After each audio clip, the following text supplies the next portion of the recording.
ഒന്ന് കേൾക്കുമോ, ഒന്ന് കാണുമോ? ഇവിടെ ഇരുന്ന പ്രഭാഷണങ്ങൾ ഒന്ന് കേൾക്കുമോ? സ്വതന്ത്രമായി ആരുമില്ലാത്ത മഹ്ശറ പോലെ, ആരുമില്ലാത്ത ഖബർസ്ഥാൻ പോലെ ഒറ്റക്കിരുന്നൊന്ന് കേൾക്കാൻ തയ്യാറാകുമോ? സങ്കുചിതമായ ചിന്തയില്ലാതെ ഒന്ന് കേൾക്കുമോ, ഒന്ന് കാണുമോ? ഇവിടെ ഇരുന്ന പ്രഭാഷണങ്ങൾ ഒന്ന് കേൾക്കുമോ? കാറ്റും കോളുമില്ലാതെ കമനീയമായിരുന്ന കേരളീയ മുസ്ലിം തീരങ്ങളിൽ ഛിദ്രതയുടെ തീക്കാറ്റു പടർത്തി ഉടലെടുത്ത മുജാഹിദ് മതം അക്കാലമത്രയും മുസ്ലിങ്ങൾ അനുഷ്ഠിച്ച ആചാരാനുഷ്ഠാനങ്ങളെ ബഹുദൈവാരാധനയുടെ വേലുകെട്ടുകളിലേക്ക് തരം താഴ്ത്തുകയായിരുന്നു. അശാന്തിയുടെ കലാപക്കൊടി ഉയർത്തിയ അവർ ഖുർആനും തിരു റസൂൽ വചനങ്ങളും സാക്ഷ്യപ്പെടുത്തിയ മന്ത്രവും ആത്മീയ ചികിത്സകളും മുഅ്തസിലത്തിന്റെ രീതിയിൽ തന്നെ അറുവശറൽ അന്ധവിശ്വാസങ്ങളായി സമൂഹത്തിൽ ചിത്രീകരിച്ചു.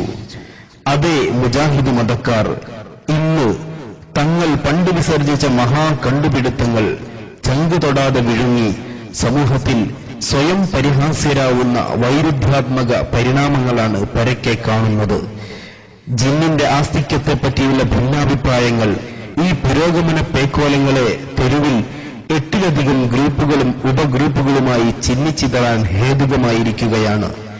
ഐക്യത്തിന്റെ പടഹധ്വനി മുഴക്കിയെത്തിയ വെള്ളരിപ്രാവുകൾ അനൈക്യത്തിന്റെ രണാങ്കണങ്ങളിൽ പരസ്പരം കൊത്തിപ്പറിച്ച് കൊലവിളി നടത്തുന്ന അതിദയനീയ രംഗങ്ങൾ വളച്ചുകെട്ടുകളില്ലാതെ ഇതാ പ്രേക്ഷക സമക്ഷം.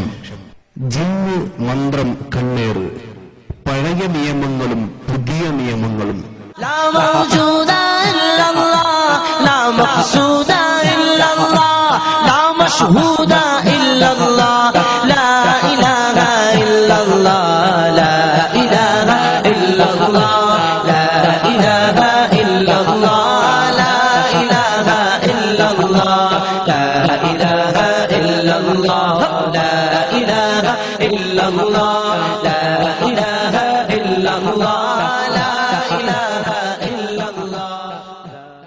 بسم الله الرحمن الرحيم. قل أوحي إلي أنه استمع نفر من الجن فقالوا إنا سمعنا قرآنا عجبا يهدي إلى الرشد فآمنا به ولن نشرك بربنا أحدا وأنه تعالى جد ربنا ما اتخذ صاحبة ولا ولدا وأنه كان يقول سفيهنا على الله شططا وأنا ظننا أن لن تقول الإنس والجن على الله كذبا. ആദ്യമായി ലോകത്ത് ജിന്നില്ലെന്ന് വാദം ഉന്നയിച്ച മുഅ്തസിലിയാക്കളാ. അവിടുന്നാണ് നിന്റെ അധപ്പതനം തുടങ്ങിയത്. പരിശുദ്ധ ഖുർആനിൽ ഒരുപാട് സ്ഥലത്ത് ജിന്ന്, ഇൻസ് എന്ന 2 വിഭാഗമുണ്ടെന്ന് ഖുർആൻ വ്യക്തമായി പഠിപ്പിച്ചിട്ടാ. അത്രയും പരസ്യമായ ഒരു വിഷയത്തെ നിഷേധിക്കാൻ ഒരു മടിയുമില്ലാതെ രംഗത്ത് വന്ന കൂട്ടരാണ് ഈ മുഅ്തസിലി എന്ന് പറയുന്ന വിഭാഗം. അവിടുന്ന് തുടങ്ങി. നിങ്ങളെ കോഴിക്കോട്ടുകാരൻ മരിച്ചുപോയൊരു മൗലവിയുണ്ട്, CN അഹമ്മദ് മൗലവി. വേക്കുവടയുടെ മാർക്കറ്റിൽ തുണിക്കച്ചവടമായിരുന്നു കുറെ കാലം. CN അഹമ്മദ് മൗലവി എന്നൊരു മനുഷ്യനുണ്ടായിരുന്നു, വലിയ ഖുർആൻ പരിഭാഷ എഴുതിയ ആളാണ്. അയാൾ പറഞ്ഞു ജിന്ന് നമ്മൾ ചിന്തിക്കുന്നത് പോലെ ഇല്ല. അയാൾ പറഞ്ഞു ഈ കോഴിക്കോട് പട്ടണത്തിൽ, അയാൾ ഈ കോഴിക്കോട് പട്ടണക്കാരനാ, അതുകൊണ്ട് കോഴിക്കോട് പട്ടണത്തിലുള്ളവരൊക്കെ ഇൻസ്, കുറേയും കൂടി അങ്ങോട്ട് കയറി ചെന്നാൽ ഈ മലയോര പ്രദേശങ്ങളിൽ താമസിക്കുന്നവരൊക്കെ ജിന്ന്. അങ്ങനെ മനുഷ്യരിൽ 2 വിഭാഗമല്ലാതെ നിങ്ങളൊക്കെ ചിന്തിക്കുന്ന പോലെ കണ്ണിൽ കാണാത്ത ജിന്ന് എന്ന് പറയുന്ന ഒരു വിഭാഗം ഇല്ല എന്നായിരുന്നു ഈ CN അഹമ്മദ് മൗലവിന്റെ വാദം. അയാളെ ഖുർആൻ പരിഭാഷയിൽ അയാൾ അങ്ങനെയാണ് സമർപ്പിച്ചിട്ടുള്ളത്. ഇത് അയാളെ പുതിയ വാദമല്ല, മുഅ്തസിലിയാക്കളുടെ വാദമാണ്. പരിശുദ്ധ ഖുർആൻ വളരെ വ്യക്തമായി ജിന്നുകളെ സംബന്ധിച്ച് പഠിപ്പിച്ചിട്ടുണ്ട്. ഇബ്ലീസിനെ പറ്റി പഠിപ്പിച്ചിട്ടുണ്ട്. ജിന്നിന്റെ നേതാവാണ് ഇബ്ലീസുൽ ലഈൻ. അല്ലാഹു തആല ഖുർആനിൽ പറഞ്ഞു, ഖലഖതനി മിൻ നാരിൻ വഖലഖതഹു മിൻ തീൻ. മനുഷ്യരല്ല ജിന്നെന്ന് പറയുന്നത്. മനുഷ്യരൊക്കെ പട്ടണത്തിൽ താമസിച്ചാലും മലയോര പ്രദേശങ്ങളിൽ താമസിച്ചാലും പർവ്വതങ്ങളിൽ താമസിച്ചാലും അതൊക്കെ മനുഷ്യർ മണ്ണിൽ പടക്കപ്പെട്ടവരാ. ജിന്ന് ഖലഖതനി മിൻ നാരിൻ, തീയിൽ നിന്നാണ് പടക്കപ്പെട്ടിട്ടുള്ളത്. അതുകൊണ്ട് അത് രണ്ട് കക്ഷി തന്നെയാണ്. ആ ജിന്നുകളെ നിങ്ങൾക്ക് കാണാൻ കഴിയില്ല, ജിന്നുകൾക്ക് നിങ്ങളെ കാണാൻ പറ്റുമെന്ന് ഖുർആൻ വ്യക്തമായി പറഞ്ഞതാണ്. ഞാനതൊന്ന് വിശദീകരിക്കുകയല്ല. ഈ രൂപത്തിൽ രണ്ട് വിഭാഗമുണ്ടെന്ന് ഖുർആനും ഹദീസും വ്യക്തമായി പഠിപ്പിച്ചിട്ട് ഇത്രയും വ്യക്തമായ ഒരു സത്യത്തിനെ നിഷേധിക്കാൻ തയ്യാറായതുകൊണ്ടാണ് ഈ മുഅ്തസില എന്ന വിഭാഗം പരിപൂർണമായി അധപ്പതിച്ചു പോയിട്ടുള്ളത്. നമ്മൾ ചിന്തിക്കേണ്ടതാണ്. ഈ മുജാഹിദുകളെയും പിടികൂടിയത് ഇതേ ജിന്ന് തന്നെയാണ്. ഇപ്പോൾ അവർ നാശത്തിന്റെ തുടക്കം ജിന്നിൽ നിന്ന് ആരംഭിച്ചിരിക്കുകയാണ്.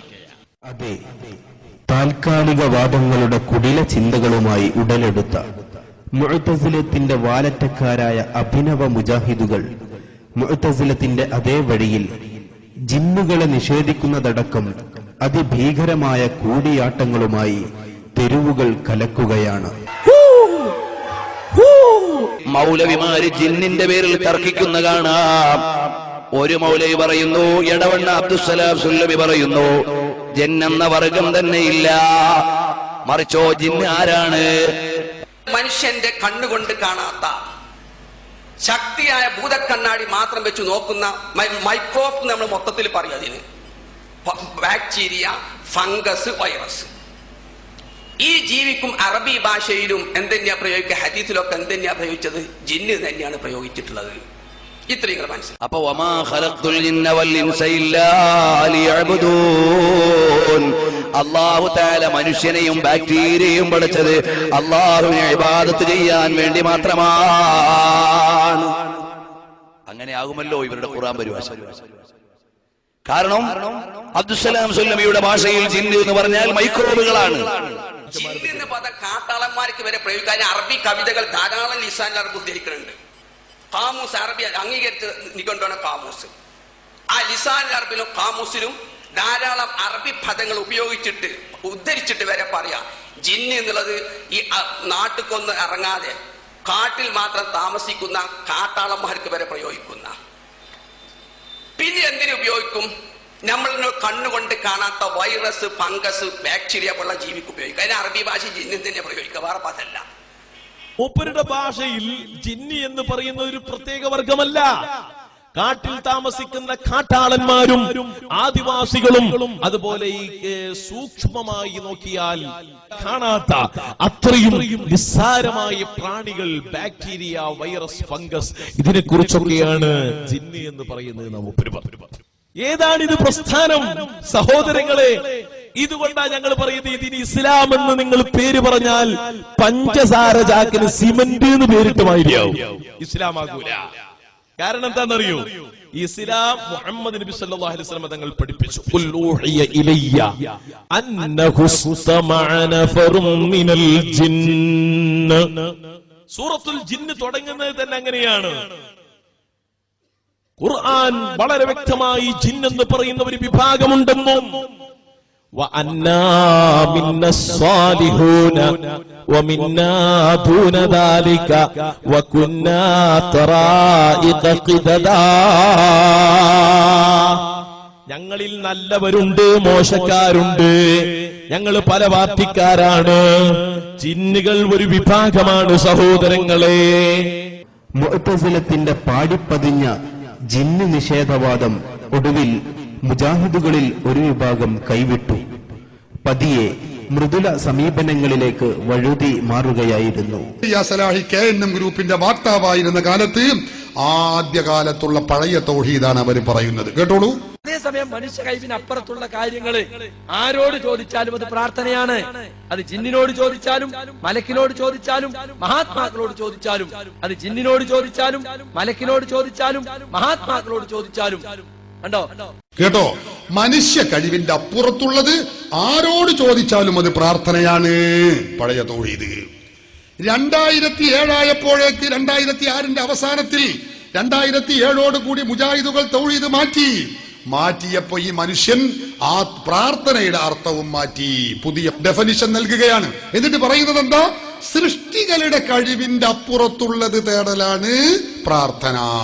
നോക്കുങ്ങൾ, നമ്മൾ വെറുതെ ഞങ്ങൾ എന്തുകൊണ്ടാണ് മുജാഹിദുകൾ തൗഹീദ് മാറ്റുന്നു എന്ന് പറയുന്നത്? എന്തുകൊണ്ട് ഇത് നിങ്ങൾ ചിന്തിക്കണം. അവരുടെ വാക്കുകളിലൂടെയാണ് നിങ്ങൾ ഇത് കേൾക്കാൻ പോകുന്നത്.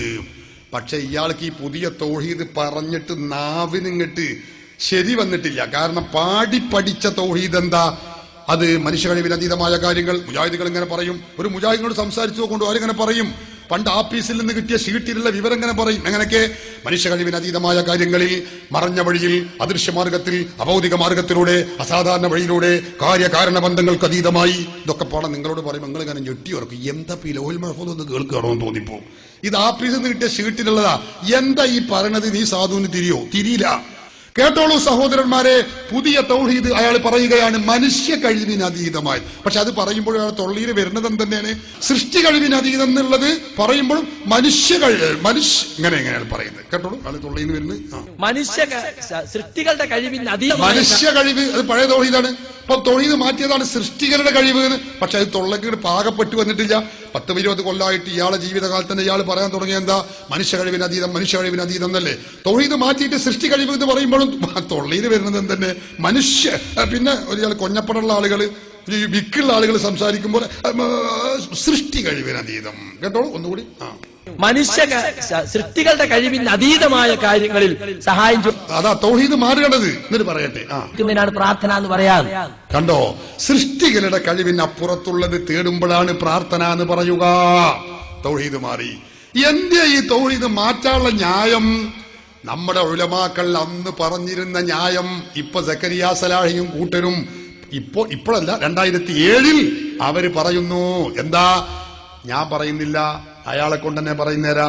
ഈ തൗഹീദ് പൊളിയുന്ന തൗഹീദാണ് എന്ന് എന്തുകൊണ്ടാ പറയുന്നത്? സക്കരിയ വിശദീകരിക്കുന്നത് കേട്ടോളൂ. എന്നാൽ ഈ സുല്ലമി പറയുന്നു മനുഷ്യ കഴിവിന് അതീതമായ കാര്യങ്ങളിൽ അള്ളാഹു അല്ലാത്ത ആരോട് സഹായം തേടിയാലും ശിർക്കാണ്. അപ്പോ നമുക്ക് വലിയൊരു മരം വലിക്കണം, മനുഷ്യന്മാരെ കൊണ്ട് വലിച്ചാക്കാവൂല. അപ്പൊ നമ്മളൊരു ആനയെ കൊണ്ടുവന്നു. അതോടുകൂടി സുല്ലമിന്റെ കണക്കനുസരിച്ച് ശിർക്കായി. കാരണം മനുഷ്യ കഴിവിന് അതീതമായ കാര്യങ്ങളിൽ ആനയോട് സഹായം തേടിയില്ലേ? അതുപോലെ തന്നെ ഒരു കളവ് തെളിയിക്കാൻ എല്ലാ നിലക്കും ശ്രമിച്ചിട്ടും സാധിക്കുന്നില്ല. അപ്പോ CIയും SI ഒക്കെ കൂടി ഒരു പോലീസ് നായയെ കൊണ്ടുവന്നു. അപ്പൊ നമ്മൾ പോലീസ് നായയുടെ സഹായം തേടി മനുഷ്യ കഴിവിന് അപ്പുറത്തുള്ള കാര്യത്തിൽ. അപ്പൊ ശിർക്കായി. ഉളുപ്പുണ്ടോ മടവൂരികളെ നിങ്ങൾക്ക്? ഉളുപ്പുണ്ടോ? അപ്പൊ ഈ ഉളുപ്പ് ആദ്യം വേണ്ടതായിരിക്കാം മൂപ്പർക്കല്ലേ. കാരണം മൂപ്പരല്ലേ ഈ തൗഹീദ് പഠിപ്പിച്ചത്. അപ്പൊ തൗഹീദ് മാറ്റിയപ്പോ നേരത്തെ ശിർക്കായിരുന്ന പല കാര്യങ്ങളും തൗഹീദാകുന്നു. അതുപോലെ പിശാച് ബാധ, സിഹർ പോലുള്ള കാര്യങ്ങളിൽ അബദ്ധമായ വിശ്വാസമാണ് പ്രത്യേകം. പിശാച്, ജിന്ന് കാര്യങ്ങളിലൊക്കെ അബദ്ധ വിശ്വാസം പണ്ടുണ്ടായിരുന്നത്. ഇപ്പൊ അടുത്ത മുജാഹിദ് ഈ തൗഹീദിലേക്ക് വന്നത്. നോക്കുങ്ങള് സഹോദരന്മാരെ, ഇങ്ങനെ ഓരോന്നോരോന്ന് നേരത്തെ ശിർക്കായിരുന്നത് തൗഹീദായി പ്രഖ്യാപിക്കുകയാണ്. ഇനി നിങ്ങൾ കണ്ടോളൂ, പഴയ തൗഹീദ് അനുസരിച്ച് ജിന്ന് ബാധ ശിർക്കായിരുന്നു. ഈ പുസ്തകത്തിൽ പറഞ്ഞിട്ടുണ്ട്. ഞാൻ സക്കരിയ സലാഹിയെ ഉദ്ധരിക്ക. അയാൾ ആദ്യം പറഞ്ഞത് കേട്ടോളൂ, ജിന്ന് ബാധ, ജിന്ന് കൂടുക, ജിന്ന് ഹാജരാകുക എന്നൊരു സംഗതിയില്ല, അത് ശിർക്കാകുന്നു. കേട്ടോളൂ. ഇനി വേറെ ഒരു കാര്യത്തെ കുറിച്ച് പറയാനുള്ളത്, നമ്മുടെ നാട്ടിലൊക്കെ പണ്ട് ജിന്ന് കൂടാറുണ്ടായിരുന്നു. സുന്ദരികളായ പെൺകുട്ടികളുടെ ദേഹത്താണ് ജിന്ന് കൂടുക. ഇന്നിട്ട് ശൈത്താൻ കൂടാന്നാ പറയാ. എന്നിട്ട് ശൈത്താൻ ഇളക്കൽ എന്നൊരു പരിപാടി ഉണ്ടായിരുന്നു. അത് പകലൊന്നും ശൈത്താൻ ഇളകൂല, രാത്രി ഇളകുള്ളൂ. എന്നിട്ട് ഈ പെൺകുട്ടിയും ശൈത്താൻ ഇളക്കാൻ വന്ന ശൈത്താനെയും കൂടി ഒരു റൂമിലാക്കിയിട്ട് നേരം വെളുക്കോളം മൊത്ത മനുഷ്യന്മാര് പുറത്ത് കാത്തിക്കുക, ശൈത്താൻ ഇളകണവും കാത്ത്. അതുകൊണ്ടുണ്ടായി എന്തെല്ലാം ദുരന്തങ്ങൾ നാട്ടിൽ. ഇപ്പൊ എന്താ ശൈത്താൻ കൂടാത്തത്? ഇപ്പൊ എന്താ ശൈത്താൻ ഇളക്കലില്ലാത്തത്? ശൈത്താനൊക്കെ മറഞ്ഞുപോയോ? സലഫി പ്രസ്ഥാനം കേരളത്തിൽ വന്നോടെ സലഫി പ്രസ്ഥാനം ചെല്ലോടത്തൊക്കെ ഇങ്ങനെ ശൈത്താൻ നീങ്ങി പോവുക. സുഹൃത്തുക്കൾ, ഇതൊരു തട്ടിപ്പായിരുന്നുവെന്ന് നമ്മൾ എപ്പോഴെങ്കിലും മനസ്സിലാക്കണം. കണ്ടോ, ഇതൊരു തട്ടിപ്പാണ്. അങ്ങനെ ശൈത്താൻ കൂടുക, ജിന്ന് ഹാജരാകുക എന്ന് പറഞ്ഞ സംഗതിയില്ല. പഴയ തൗഹീദാണ്. 2007 മുജാഹിദുകൾ ഈ തൗഹീദ് മാറ്റി. എന്നിട്ട് പറഞ്ഞു, ജിന്നുകൾ മനുഷ്യരിൽ ഹാളിറാകും, ജിന്നു കൂടും. വല്ലിപ്പാന്റെ രൂപത്തിലൊക്കെ ജിന്ന് വരും, മരിച്ചോല രൂപത്തിൽ ജിന്ന് വരും. ഷംസുദ്ദീൻ മൗലവി പാലത്ത് എന്ന് പറയുന്ന ഈ വിഭാഗത്തിൽ, KNM വിഭാഗത്തിൽ പ്രമുഖനായ മൗലവി പറയുന്നത് കേട്ടോളൂ. ഹാജരാവാൻ തന്നെ ഹാജരാവാൻ തന്നെ നമ്മുടെ ഉള്ളിൽ ശൈത്താനോട് വരും. എന്നിട്ട് നമ്മളല്ലാത്ത ഒരാളായിട്ട് നമ്മളാണ് മാറും. ചിലപ്പോൾ നമുക്ക് പരിചയമുള്ള ഏതൊരു വ്യക്തിയുടെ രൂപത്തിലായിരിക്കും, ചിലപ്പോൾ നമുക്ക് പരിചയം ഇല്ലാത്തൊരു വ്യക്തിയുടെ രൂപത്തിലായിരിക്കും, ചിലപ്പോൾ മരിച്ചുപോയ ആളുടെ രൂപത്തിലായിരിക്കും, ചിലപ്പോൾ ജീവിച്ചിരിപ്പുള്ള വിദേശത്തുള്ള ഒരാളുടെ രൂപത്തിലായിരിക്കും, ചിലപ്പോ വേറെ ഏതെങ്കിലും ഒരു പ്രത്യേകമായ ഹാവഭാവങ്ങളിലായിരിക്കും. അപ്പൊ വിവിധ രൂപത്തിൽ ജിന്നുകൾ ഹാളിറാകും. 2002 പിരിഞ്ഞുപോയ മടവൂർ ഗ്രൂപ്പുകാർ പറഞ്ഞു, ജിന്ന് ഹാളിറാകൂല, മനുഷ്യ ശരീരത്തിൽ കടക്കൂല. ഓലാവുമ്പോ തന്നെ ഉള്ളത്. അപ്പൊ സക്കരിയ സലാഹി അവരെ വെല്ലുവിളിച്ചുകൊണ്ട് പറഞ്ഞു, കടക്കൂല എന്ന് പറയാൻ നിങ്ങൾക്ക് ഉളുപ്പുണ്ടോ? മനുഷ്യനിൽ പിശാച് കടന്ന് വസ്വാസം ഉണ്ടാക്കും. അയാൾ പറയുന്നത് കേട്ടോളൂ. അവൻ ശരീരത്തിൽ കടക്കൂലെങ്കിൽ സുദർ എവിടെ? മനുഷ്യ ഹൃദയങ്ങളിൽ ദുർമന്ത്രം നടത്തുന്നു. മടവൂരിയാണ് ദുർമന്ത്രമൊക്കെ രണ്ടടിപ്പുറത്തിന് പോസ്റ്റ് ചെയ്യല. അവിടെ നിൽക്കേ മദനിയെ ഒരു ദുർമന്ത്രം, സുല്ലമേ അവിടെ നിൽക്ക് ഒരു ദുർമന്ത്രം, ഇങ്ങനെ വിടല തന്നെ. ഉളുപ്പുണ്ടോ ശരീരത്തിൽ കടക്കൂലാരെ? അതാ ഇതേ ആണെന്നേ പറഞ്ഞത് നേരത്തെ കടക്കൂലാന്ന്. നോക്കണങ്ങൾ ഈ ഉളുപ്പുണ്ടോന്ന് ചോദിക്കല് മൂപ്പരോട് തന്നെയാണ്. ഇവരുടെ തൗഹീദിന്റെ അവസ്ഥയാണ്. മുജാഹിദ് പ്രസ്ഥാനത്തിൽ പിന്നെ അവിടുന്ന് അങ്ങോട്ട് എപ്പോഴും ജിന്നിന്റെ ഒരു ചർച്ച തന്നെയായിരുന്നു. എത്രത്തോളം എന്ന് പറഞ്ഞാൽ സുന്നി വേഴ്സ് നിങ്ങൾ വായിച്ചോ എന്നറിയില്ല. അബ്ദുറഹ്മാൻ ഇരുവേറ്റിയുടെ ഒരു അഭിമുഖമുണ്ട്. ആ അഭിമുഖത്തില് അയാള് വളരെ കൃത്യമായി പറയുന്നു, ജിന്നുകളുടെ ഒരു കാലം മുജാഹിദ് പ്രസ്ഥാനത്തിൽ ഒരു വലിയ വിപ്ലവം തന്നെയായിരുന്നു. എവിടെ തിരിഞ്ഞാലും മറിഞ്ഞാലും ജിന്നായിരുന്നു. അയാൾ പറയുന്ന ഒരു സംഭവം കേട്ടോ നിങ്ങള്. സക്കരിയയെ പുറത്താക്കുന്നതുവരെ ഒളിഞ്ഞും തെളിഞ്ഞും പല നേതാക്കളും ഈ ആശയക്കാർ തന്നെയായിരുന്നു. തിരുത്തില്ലാത്ത വിധം ഔദ്യോഗിക പരിപാടികളിൽ ജിന്ന് കയറി വന്നു. 2007 ഫെബ്രുവരിയിൽ മലപ്പുറത്ത് നടന്ന ഒരു യോഗത്തിൽ എല്ലാ നേതാക്കളെയും സാക്ഷി നിർത്തി അബ്ദുറഹ്മാൻ അൻസാരി കുറ്റിപ്പുറം കോട്ടക്കലിൽ ഒരു ജിന്ന് ആകാശത്തേക്ക് കേറിപ്പോയത് നേരിട്ട് കണ്ടുവെന്ന് പ്രസംഗിച്ചു. മുജാഹിദിന്റെ ഔദ്യോഗിക പരിപാടിയിൽ വിഷയം അവതരിപ്പിക്കാൻ വേണ്ടി കോട്ടക്കൽ ബസ് സ്റ്റാൻഡിൽ ബസ് കാത്തുകയായിരുന്നു അബ്ദുറഹ്മാൻ അൻസാരി കുറ്റിപ്പുറം. അപ്പോഴാണ് കുട്ടികൾ ആകാശത്തേക്ക് ഒരു വാണം വിട്ടം. മൗലവി പറഞ്ഞു ജിന്നത കയറി പോകുന്നു. അന്നത്തെ പ്രഭാഷണത്തിൽ അയാൾ അത് കൃത്യമായി അവതരിപ്പിച്ചു. ഞാൻ കോട്ടക്കൽ ബസ് കാത്തു നിൽക്കുന്ന സമയത്ത് ഒരു ജിന്ന ആകാശത്തേക്ക് കയറിപ്പോയത് ഞാൻ നേരിട്ട് കണ്ടു. അബ്ദുറഹ്മാൻ ഇരുവേറ്റി പറയാണ്, അയാൾ ആ വിഷയം സംസാരിച്ചിട്ട് സദസ്സിലുള്ള ഒരാളും ആ വിഷയത്തെ തിരുത്തിയില്ല. കഴിഞ്ഞില്ല. രണ്ടാമത്തെ നിച്ച് ഓഫ് ട്രൂത്തിന്റെ നേതൃത്വത്തിൽ എറണാകുളത്ത് നടന്ന സാൽവേഷൻ എക്സിബിഷനിലേക്ക് ഒരു ജിന്നുത്താത്ത വരികയും 2 ദിവസം പരിപാടിയിൽ പങ്കെടുത്ത് തിരിച്ചുപോയെന്നും കഥകളുണ്ടാക്കി. നിച്ച് ഓഫ് ട്രൂത്തിന്റെ പരിപാടിയിൽ സാൽവേഷനിൽ 2 ദിവസം ഒരു ജിന്നുത്താത്ത വന്ന് താമസിച്ചു എന്ന് മുജാഹിദിന്റെ നേതാക്കൾ. അന്നൊരു ജിന്നിന്റെ കളിയായിരുന്നു സഹോദരങ്ങളെ. അന്ന് മേശയുടെ വലിപ്പ് അടക്കാൻ വയ്യ, ഒരാൾക്ക് സ്വസ്ഥമായി ബെഡിൽ കിടക്കാൻ വയ്യ, ഒരാൾക്ക് നിലത്തൊന്ന് ഊന്നൽ കൊടുത്ത് നിൽക്കാൻ വയ്യ, ഒരാൾക്ക് അയാളുടെ കസേരയിൽ ഇരിക്കാൻ വയ്യ. കാരണം എന്താണ്? അവിടൊക്കെ ജിന്നുണ്ട് എന്നുള്ളൊരു തോന്നൽ. വലിപ്പ് തുറന്നിട്ട് ചില മൗലവിമാര് അന്ന് അടക്കാതെ പോയി. കാരണം ഞാൻ അടച്ചിട്ടിട്ട് അതിന്റെ ഉള്ളിൽ ജിന്ന് കൊടുക്കണ്ടെന്ന് വിചാരിച്ചിട്ട്. ഇനി തുറക്കും പറ്റും കുടുങ്ങുമെന്ന് വിചാരിച്ചിട്ട് 2 ദിവസം തുറക്കാതെയും വെച്ച് ബസ്സിൽ ഇങ്ങനെ യാത്ര ചെയ്തുകൊണ്ടിരിക്കുന്ന സമയത്ത് ഒരു പൊട്ട്, ടയറ് പൊട്ടിയതാണ്. ബസ്സിലുള്ള സർവ്വ മുജാഹിദും പറഞ്ഞു ജിന്ന് ടയറിന്റെ ഉള്ളിൽ കുടുങ്ങി. ഇങ്ങനെ തുടങ്ങി മുജാഹിദുകൾക്കിടയിൽ ഒരു ജിന്നിന്റെ ഒരു വലിയ വിപ്ലവം തന്നെയായി. ഞാൻ വെറുതെ പറയില്ല, അത് ഡോക്ടർ സുബൈർ വിശദീകരിക്കുന്നത് മോനെ ഒന്ന് കേൾപ്പിച്ചു കൊടുക്കേ. അയാള് പറഞ്ഞു തുടങ്ങുന്നത് തന്നെ എങ്ങനെയെന്നറിയോ? അവിടെ നിന്നാ നമ്മുടെ കഥ ആരംഭിക്കുന്നത്. ജിന്നുകൾ കടന്നു വന്നപ്പോ തൗഹീദിൽ എങ്ങനെയൊക്കെ മാറ്റങ്ങൾ ഉണ്ടായി എന്ന് നമ്മൾ പഠിക്കണമെങ്കിൽ ആ ജിന്നിന്റെ കടന്നു വരവ് രസകരമായി നമ്മളൊന്ന് മുജാഹിദിൽ നിന്ന് പഠിക്കേണ്ടതുണ്ട്. ശരിക്കും ശ്രദ്ധിച്ചു.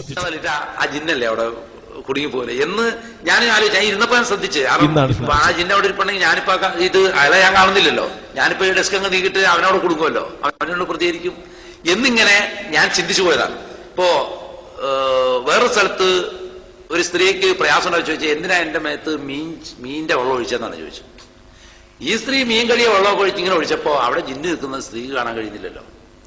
ഇബ്നു തൈമിയ്യ തന്നെ അദ്ദേഹത്തിന്റെ ഗ്രന്ഥത്തിൽ പറയുന്നുണ്ട്, അറിയാതെ ചൂടുവെള്ളം ഒഴിക്കുക, ആ സമയത്തൊക്കെ ഈ ജിന്നുകളുടെ ദേഹത്തിന് അവർ പ്രതികരിക്കും. അപ്പൊ ഇവര് നമ്മൾ കാണാതെയാണ് ചെയ്യുന്നതെന്ന് അവർ കരുതില്ല. ഇപ്പോ നമ്മുടെ ദേഹത്തിൽ ഒരാൾ മൂത്രമൊഴിച്ച് എങ്ങനെ ഉണ്ടാവും? ഇപ്പൊ ഒരു സ്ത്രീയെ ബാധിച്ചതിനെ കുറിച്ച് പറഞ്ഞതാ, സ്ത്രീ എന്ന് നേരെ പോയി മൂത്രമൊഴിച്ച് ജിന്ന് കിടന്നുറങ്ങുന്നുണ്ടായിരുന്നു കാക്കൂസിനകത്ത്, അതിനെ മേത്ത മൂത്രമൊഴിച്ച് പിന്നെ ജിന്ന് പ്രതികരിക്കായിരിക്കും. അപ്പോ മുജാഹിദുകളിലേക്ക് ജിന്നിന്റെ കടന്നാക്രമണം ഉണ്ടായപ്പോൾ പലർക്കും ബാത്റൂമിൽ തന്നെ പോകാൻ കഴിഞ്ഞില്ല.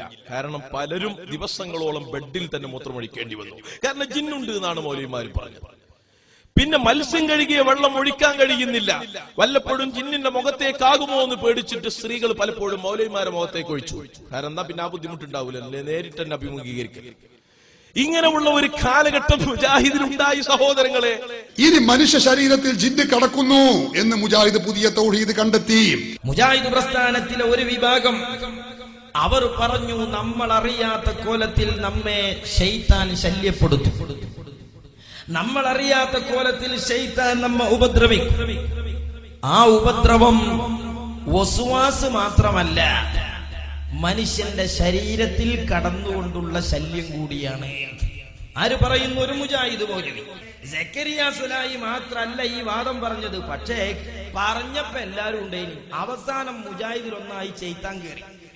അപ്പണ്ടല്ല നമ്മൾ കോഴിക്കുഞ്ഞുങ്ങൾ വിരിഞ്ഞിറങ്ങിയാല് സുലൈമാൻ നബിന്റെ പേരിൽ ഒരു കോഴിക്കുട്ടിനെ നിർത്തിയാക്കല് കാക്ക പിടിക്കാതൊക്കെ എന്നതുപോലെ ചെയ്ത്താൻ വഹാബിയാളാകെ കുളം കലക്കാൻ നിന്നപ്പോ ചേക്കുട്ടി പാപ്പാന്റെ പേരിൽ AP അബ്ദുൽ ഖാദർ മൗലവി ആ സാധുവിനെ ഉയിഞ്ഞങ്ങിട്ടതാണ്. അല്ലാതെ ഈ പറയുമ്പോ എല്ലാരും ഒപ്പുണ്ട്. മുജാഹിദ് മൗലവിമാർ ഒന്നിച്ചൊപ്പിട്ടെടുത്ത തീരുമാനം നോക്കുങ്ങള്. ശൈത്താൻ നമ്മളറിയാതെ നമ്മെ ശല്യപ്പെടുത്തും, രോഗമുണ്ടാക്കും. അടുത്തത്, ഒരാളുടെ രോഗകാരണം ജിന്നു ബാധിച്ചതാണ് എന്ന് വഹി അനുസരിച്ച് നബി സല്ലല്ലാഹു അലൈഹി വസല്ലമക്കല്ലാതെ മറ്റൊരാൾക്കും ഉറപ്പിച്ചു പറയാൻ സാധ്യമല്ല. അടുത്തത്, പിശാച് മനുഷ്യരിൽ ശിർക്കിലേക്കും ബിദ്അത്തിലേക്കും ഹറാമിലേക്കും ഒക്കെ എത്തിക്കുന്ന വസ്വാസ് ഉണ്ടാക്കുന്നതാണ് ഏറ്റവും ഗൗരവമുള്ള സംഗതി. എന്നാൽ പിശാച് തോന്നലുകൾക്ക് പുറമെ ശാരീരിക ഉപദ്രവങ്ങളും ഉണ്ടാക്കും. ഏറ്റവും വലിയ സംഗതി എന്താ? പിശാച് ശരീരത്തിൽ പ്രവേശിക്കുന്നതല്ല. ഏറ്റവും വലിയ സംഗതി മനുഷ്യന്റെ മനസ്സിൽ വസ്വാസ് ഉണ്ടാക്കി, നാലും ഒരു മഹാന്മാരല്ലേ, ഓരെ വിളിച്ചൂടെ, എന്നാ പിന്നെ വിളിച്ചോ മൊയ്തീൻ ശൈഖേ. അങ്ങനെ മനുഷ്യന്റെ മനസ്സിൽ കണ്ടങ്ങൾ. അത് വഹാബികളൊരു തന്ത്ര. 70 കൊല്ലം കൊണ്ടു നടന്ന തൗഹീദ് ഒന്നായിട്ട് ആമ്പലം മറിയണം. ഇതിന്റെ അയ്യും കൗക്കോലൊക്കെ വേറെടുക്കുമ്പോ മുന്നിലിരിക്കുന്ന അനുയായികൾ അത് അറിയാൻ പാടില്ല. അതിന് നമ്മക്കുണ്ടല്ലോ ഈ കറക്കാൻ പോണ പശു കുറുമ്പ് കാട്ടുമ്പോ ചന്തിക്ക് 2 കൊട്ടൊട്ടിട്ട് ഒരു സോപ്പിടലുണ്ട് എന്ന മാതിരി വഹാബി അനുയായികളെ സംബന്ധിച്ചിടത്തോളം അവരിങ്ങനെ ശാന്തരായി നിൽക്കാൻ എപ്പോഴും 2 ഔലിയാക്കളെ തെറി പറഞ്ഞാൽ മതി. എന്നാ ഓല അങ്ങനെ അടങ്ങിന്ന് എല്ലാം കേട്ടു. അപ്പൊ ആ കോട്ടിമാട്ട് എന്നാണ് സക്കരിയയിലും പറയാ. അതാണ് ആ പരിപാടി. ഇർക്കിലും ബിദ്അത്തിലും ഹറാമിലും എത്തിക്കുക, ഇതാണ് ഏറ്റവും വലിയ സംഗതി. അതിനെതിരില്ല നമ്മുടെ മുഖ്യ പടയോട്ടം. എന്നിട്ട് അതേ തീരുമാനത്തിൽ പറയാണ്, എന്നാൽ പിശാച് തോന്നലുകൾക്ക് പുറമെ ശാരീരിക ഉപദ്രവങ്ങളും ഉണ്ടാക്കും. തീർന്നില്ല. റുഖ്യയുടെ ഭാഗമായി അടിക്കുക പോലെയുള്ള സംഗതികൾ പ്രാമാണികമായി സ്ഥിരപ്പെട്ടതല്ല. അടിച്ചറക്കുക എന്ന് പറയും, അത് പ്രാമാണികമായി സ്ഥിരപ്പെട്ടതല്ല, ശരീരത്തിൽ ബാധിക്കും. അതിന് റുഖ്യ ശറയ്യ ചെയ്യാവുന്നതാണ്. പക്ഷെ അതിന്റെ ഭാഗമായി അടിക്കുക തീരുമാനങ്ങൾ വളരെ കൃത്യമായി ഈ കേരള ജംഇയ്യത്തുൽ ഉലമ അംഗീകരിച്ചു. KNM അംഗീകരിക്കുകയും ആ കാര്യം വളരെ കൃത്യമായി നമ്മുടെ സംസ്ഥാന കൗൺസിലിൽ പറയുകയും ചെയ്തു. ഇതിൽ ഒപ്പിട്ടത് സി കുഞ്ഞു മുഹമ്മദ് അനി പറപ്പൂർ, PN അബ്ദുൽ ലത്തീഫ് മദനി, M അബ്ദുറഹിമാൻ സലഫി, KK സക്കരിയ സുലാഹി, അബൂബക്കർ സലഫി, ഹനീഫ് കായക്കൊടി, ഷമീർ മദീനി, ഷംസുദ്ദീൻ പാലത്ത്, ഹംസ മദീനി, അഹമ്മദ് അനസ് മൗലവി. ഇങ്ങനെ അബൂജഹലല്ലാത്ത എല്ലാരും ഒന്നിച്ചെടുത്ത തീരുമാനാണ്. എന്ത്? ശൈത്താൻ നമ്മളറിയാതെ നമ്മെ ശല്യപ്പെടുത്തും, രോഗം ഉണ്ടാവും. പക്ഷേ ഈ മുജാഹിദീങ്ങൾ ശൈത്താൻ ഉണ്ടാക്കുന്ന രോഗം കണ്ടെത്തി, പക്ഷെ മരുന്ന് കണ്ടെത്തിയില്ല. അതിൽ തന്നെ പറഞ്ഞല്ലോ, ശൈത്താൻ ശല്യപ്പെടുത്തും, പക്ഷെ ശൈത്താനെ പറഞ്ഞയക്കാൻ പാടില്ല എന്നാണ്. ശൈത്താനെ പറഞ്ഞയക്കാൻ പാടില്ല എന്ന് ചങ്ങരംകുളം മുജാഹിദിലെ ഒരു ടീം പറഞ്ഞപ്പോ, മടവൂരിനത് വേറെ പറയണ്ടേ, ചങ്ങരംകുളം മുജാഹിദ് അത് പറഞ്ഞപ്പോൾ ചങ്ങരംകുളം മുജാഹിദിൽ തന്നെ ഒരു കൂട്ടർ ഇപ്പൊ വന്ന പ്രതിസന്ധികൾ അസുഖം മനസ്സിലായിട്ട് മരുന്ന് കിട്ടാതൊക്കെ എന്ന് പറഞ്ഞ അത്ര വലിയ ഓയലിച്ച വേറെ ഏതാ? ശൈത്താൻ വരും. പക്ഷെ ഈ ശൈത്താന് ഹോസ്പിറ്റലിൽ ശൈത്താൻ പള്ളിയിലെടുത്തുണ്ടാക്കിയതിന് ഡോക്ടറെ എത്തി എന്നാല് ഡോക്ടർ സൂചിക്കെയ്തും, പക്ഷെ സിസ്റ്റർക്ക് നമ്മളെ നരമ്പേ കിട്ടുള്ളൂ, ശൈത്താന്റെ നരമ്പ് അടിച്ചാൻ കിട്ടൂല. ആ ഒരു പ്രതിസന്ധി എന്ത് ചെയ്യണം എന്നറിയുന്നില്ല. അപ്പോ സഹോദരന്മാരെ, ചങ്ങരംകുളം മുജാഹിദ് ആ ഒരു പ്രതിസന്ധിയിലേക്ക് പോയപ്പോ ജീവനെ പേടിയുള്ള കുറച്ച് മുജാഹിദീങ്ങൾ അതൊന്നും നടക്കൂല, തടി സലാമത്താക്കാനുള്ള പണി നോക്കണമെന്ന് തീരുമാനിച്ചു. അങ്ങനെ മുജാഹിദീങ്ങളിൽ തന്നെ ഒരു വിഭാഗം ആളുകൾ അടിച്ചിറക്കാനും പിടിച്ചിറക്കാനും ചവിട്ടിയിറക്കാനും തുടങ്ങിയ ഒരു കാലം വന്നിരുന്നു. എന്നിട്ട് ഇതിനുള്ള ചികിത്സ എന്താ? മുജാഹിദുകൾ പല ജാതി ചികിത്സകളും നടത്താൻ തുടങ്ങി. എന്തൊക്കെ? മുജാഹിദിന്റെ സംസ്ഥാന നേതാവ് അഹമ്മദ് അലി മദനി സംസ്ഥാന കൗൺസിലിൽ വെച്ച് പ്രസംഗിച്ചു. ജിന്ന് ചികിത്സാ കേന്ദ്രങ്ങൾ, മുജാഹിദ് പള്ളികളുടെ ഓരോ പള്ളികളിലും ജിന്ന് ക്ലിനിക്കുകൾ ആരംഭിക്കണമെന്ന് സ്റ്റേറ്റ് കമ്മിറ്റിയിൽ മുജാഹിദ് മൗലവിമാർ വരെ ആവശ്യപ്പെടാൻ തുടങ്ങി. എല്ലായിടത്തും ജിന്ന് ചികിത്സാ കേന്ദ്രങ്ങൾ വേണം. ആ മൗലവിമാർ പറഞ്ഞതാ. കാരണം മുജാഹിദുകൾ ജിന്ന് ചികിത്സകൾ തുടങ്ങി. എന്തൊക്കെ ചികിത്സ? അബ്ദുൽ ലത്തീഫ് മൗലവി അത് വിശദീകരിക്കുന്നത് കേട്ടോളൂ. മനുഷ്യന്റെ ശരീരത്തിൽ ജിന്ന് കയറിക്കൂടുമെന്നും കേവലം ശാരീരികമായ ചികിത്സകൾ കൊണ്ട് മതിയാവില്ല, അതിന് ആത്മീയമായ ചികിത്സകൾ വേണം. അത് വടികൊണ്ടുമാവാം. ജമാൽ ചെറുവാടി എന്ന് പറയുന്ന ഈ വിഭാഗത്തിന്റെ വലിയൊരു നേതാവാണ് അദ്ദേഹം. ഇൽമത്രണ്ട് നമ്മൾ അത് ആക്കാൻ പറഞ്ഞു. പക്ഷേ അദ്ദേഹം എന്ത് ചെയ്തു? രണ്ട് സ്ഥലത്ത് രണ്ട് ചികിത്സ അറിഞ്ഞു. ഞാൻ അറിയാത്തത്രണ്ട് എനിക്കറിയാം. ഒരു പെൺകുട്ടി എന്തോ മാനസികമായ സ്വാസ്ഥ്യം കാണിച്ചു. അവരെ ഇയാൾ പരിശോധിക്കുക. ഇയാൾ ഡോക്ടറല്ല, ഇയാൾ എഞ്ചിനീയർ അല്ല, കൃത്യമായി പറഞ്ഞാൽ മതപണ്ഡിതൻ പോലും അല്ല. കാരണം എന്താ? സ്കൂളും തികഞ്ഞിട്ടില്ല, മദ്രസയും തികഞ്ഞിട്ടില്ല. അല്ലെങ്കിൽ കഴിയണ്ടോ? ഭൗതിക വിദ്യാഭ്യാസമാണ് ഒന്നുകിൽ, അല്ലെങ്കിൽ മതവിദ്യാഭ്യാസം, രണ്ടുമില്ല. ഈ മനുഷ്യൻ ഈ പെൺകുട്ടിയെ പരിശോധിക്കുകയാണ്. എന്നിട്ട് പരിശോധിച്ചിട്ട് ജിന്നിനെ എവിടെ നോക്കിയിട്ട് കാണുന്നില്ല. അവസാനം ഇങ്ങനെ നോക്കുമ്പോ ഒരു വിരലിങ്ങനെ കുട്ടിയുടെ. ഇയാൾ പറഞ്ഞു, ഈ വിരലിന്മേലാണ് ജിന്ന്. ഈ വിരലിന്മേലാണ് ജിന്ന്. എന്താ പ്രതിവിധി? അടിക്കണം. കുട്ടിയുടെ ആങ്ങളമാർ ഇടപെട്ടത് കൊണ്ട് കുട്ടിക്ക് അടി കിട്ടാതെ രക്ഷ. തീർന്നില്ല. തൊട്ടടുത്തുടനെ ഇടവണ്ണയിലെ മുണ്ടയങ്ങരയിലുള്ള ഒരു പെൺകുട്ടി, അത്യാവശ്യം പ്രായപൂർത്തിയായിരിക്കുന്ന പെൺകുട്ടി, അവർക്ക് ഈ അടുത്ത് എന്തോ ഒരു മാനസിക അസ്വാസ്ഥ്യമുണ്ടായി. ജിന്നു കൂടിയതാണെന്നാണ് വിധി. ജമാലിന്റെ അരികിൽ വന്നു. ജമാൽ എന്ത് ചെയ്തു? ഈ കുട്ടിയെ അടിച്ചു. കുട്ടി നെട്ടോട്ടം കൂടുകയാണ്. എന്തൊക്കെ പരാക്രമങ്ങൾ നടത്തിയിട്ടും പ്രതിവിധിയില്ല. അവസാനം അദ്ദേഹം എന്ത് ചെയ്തു? കുട്ടിയെ മരത്തിൽ കടത്തിയിട്ട് ആ കുട്ടിയുടെ കാൽഭാഗത്ത് കയറി. ബാക്കി പറയണ്ടല്ലോ. ബാക്കി പറയണ്ട. വളരെ മോശം പരിപാടിയല്ലേ? ജിന്ന് ചികിത്സ ഉണ്ട് എന്ന് പറഞ്ഞ് പെൺകുട്ടിയെ മലർത്തി കിടത്തിയിട്ട് മൗലവി കാലിന്റെ മുകളിൽ കയറി നിൽക്കുക. ഇതൊക്കെ പല ചികിത്സ. മുജാഹിദുകൾ ജിന്ന് ചികിത്സകൾ, അടി ചികിത്സകൾ തുടങ്ങി. പിശാചുബാധയേറ്റാൽ തൗഹീദിന്റെ ചികിത്സയുണ്ട്, ശിർക്കിന്റെ ചികിത്സയുമുണ്ട്. എല്ലാരും ഓർത്തോളി. ശിർക്കിന്റെ ചികിത്സയുണ്ട്, തൗഹീദിന്റെ ചികിത്സയുണ്ട്. വേറൊരു ഗ്രൂപ്പ് ചികിത്സിച്ചത് എങ്ങനെ അറിയോ? മന്ത്ര ചികിത്സകളാ. ഖുർആൻ തെറാപ്പി എന്നാ ഒരു പേരിട്ടത്, ഖുർആൻ തെറാപ്പി. എന്നിട്ടോ ആ മന്ത്ര ചികിത്സ മുജാഹിദുകൾ പലരും ചെയ്തു. ഘട്ടങ്ങളിൽ പിശാചി നമ്മളെ സമീപിക്കും. അവിടെ നിന്ന് പോയോക്ക്, ഇവിടെ നിന്ന് പോയോക്ക്. അപ്പൊ ഇരുകാലി പിശാചുക്കളും വരും. എന്റെ സലഫി മുജാഹിദും പറഞ്ഞാലേ കുട്ടിനെ കറുത്ത കണ്ടോ എന്ന് പറയും. പെണ്ണുങ്ങൾ ഇങ്ങനെ മന്ത്രിക്കും. കാരണം അധികം മറ്റേന്ന് കെട്ടിക്കൊടുന്നാവും സ്ത്രീധനം വാങ്ങാൻ സൗകര്യത്തിന്. അപ്പൊ ഓളെങ്ങനെ തലയണ മന്ദം, മനുഷ്യ നിങ്ങളെ സലഫിയും മുജാഹിദും പറഞ്ഞാൽ നമ്മളെ കുട്ടിന്റെ കാര്യട്ടോ. ഓളൊരു കരച്ചിലും അതിലിപ്പം വീണ്. നെജ്ജു എന്റെ ആങ്ങളെയും കൊണ്ടേക്ക് ആരും അറിയണ്ട.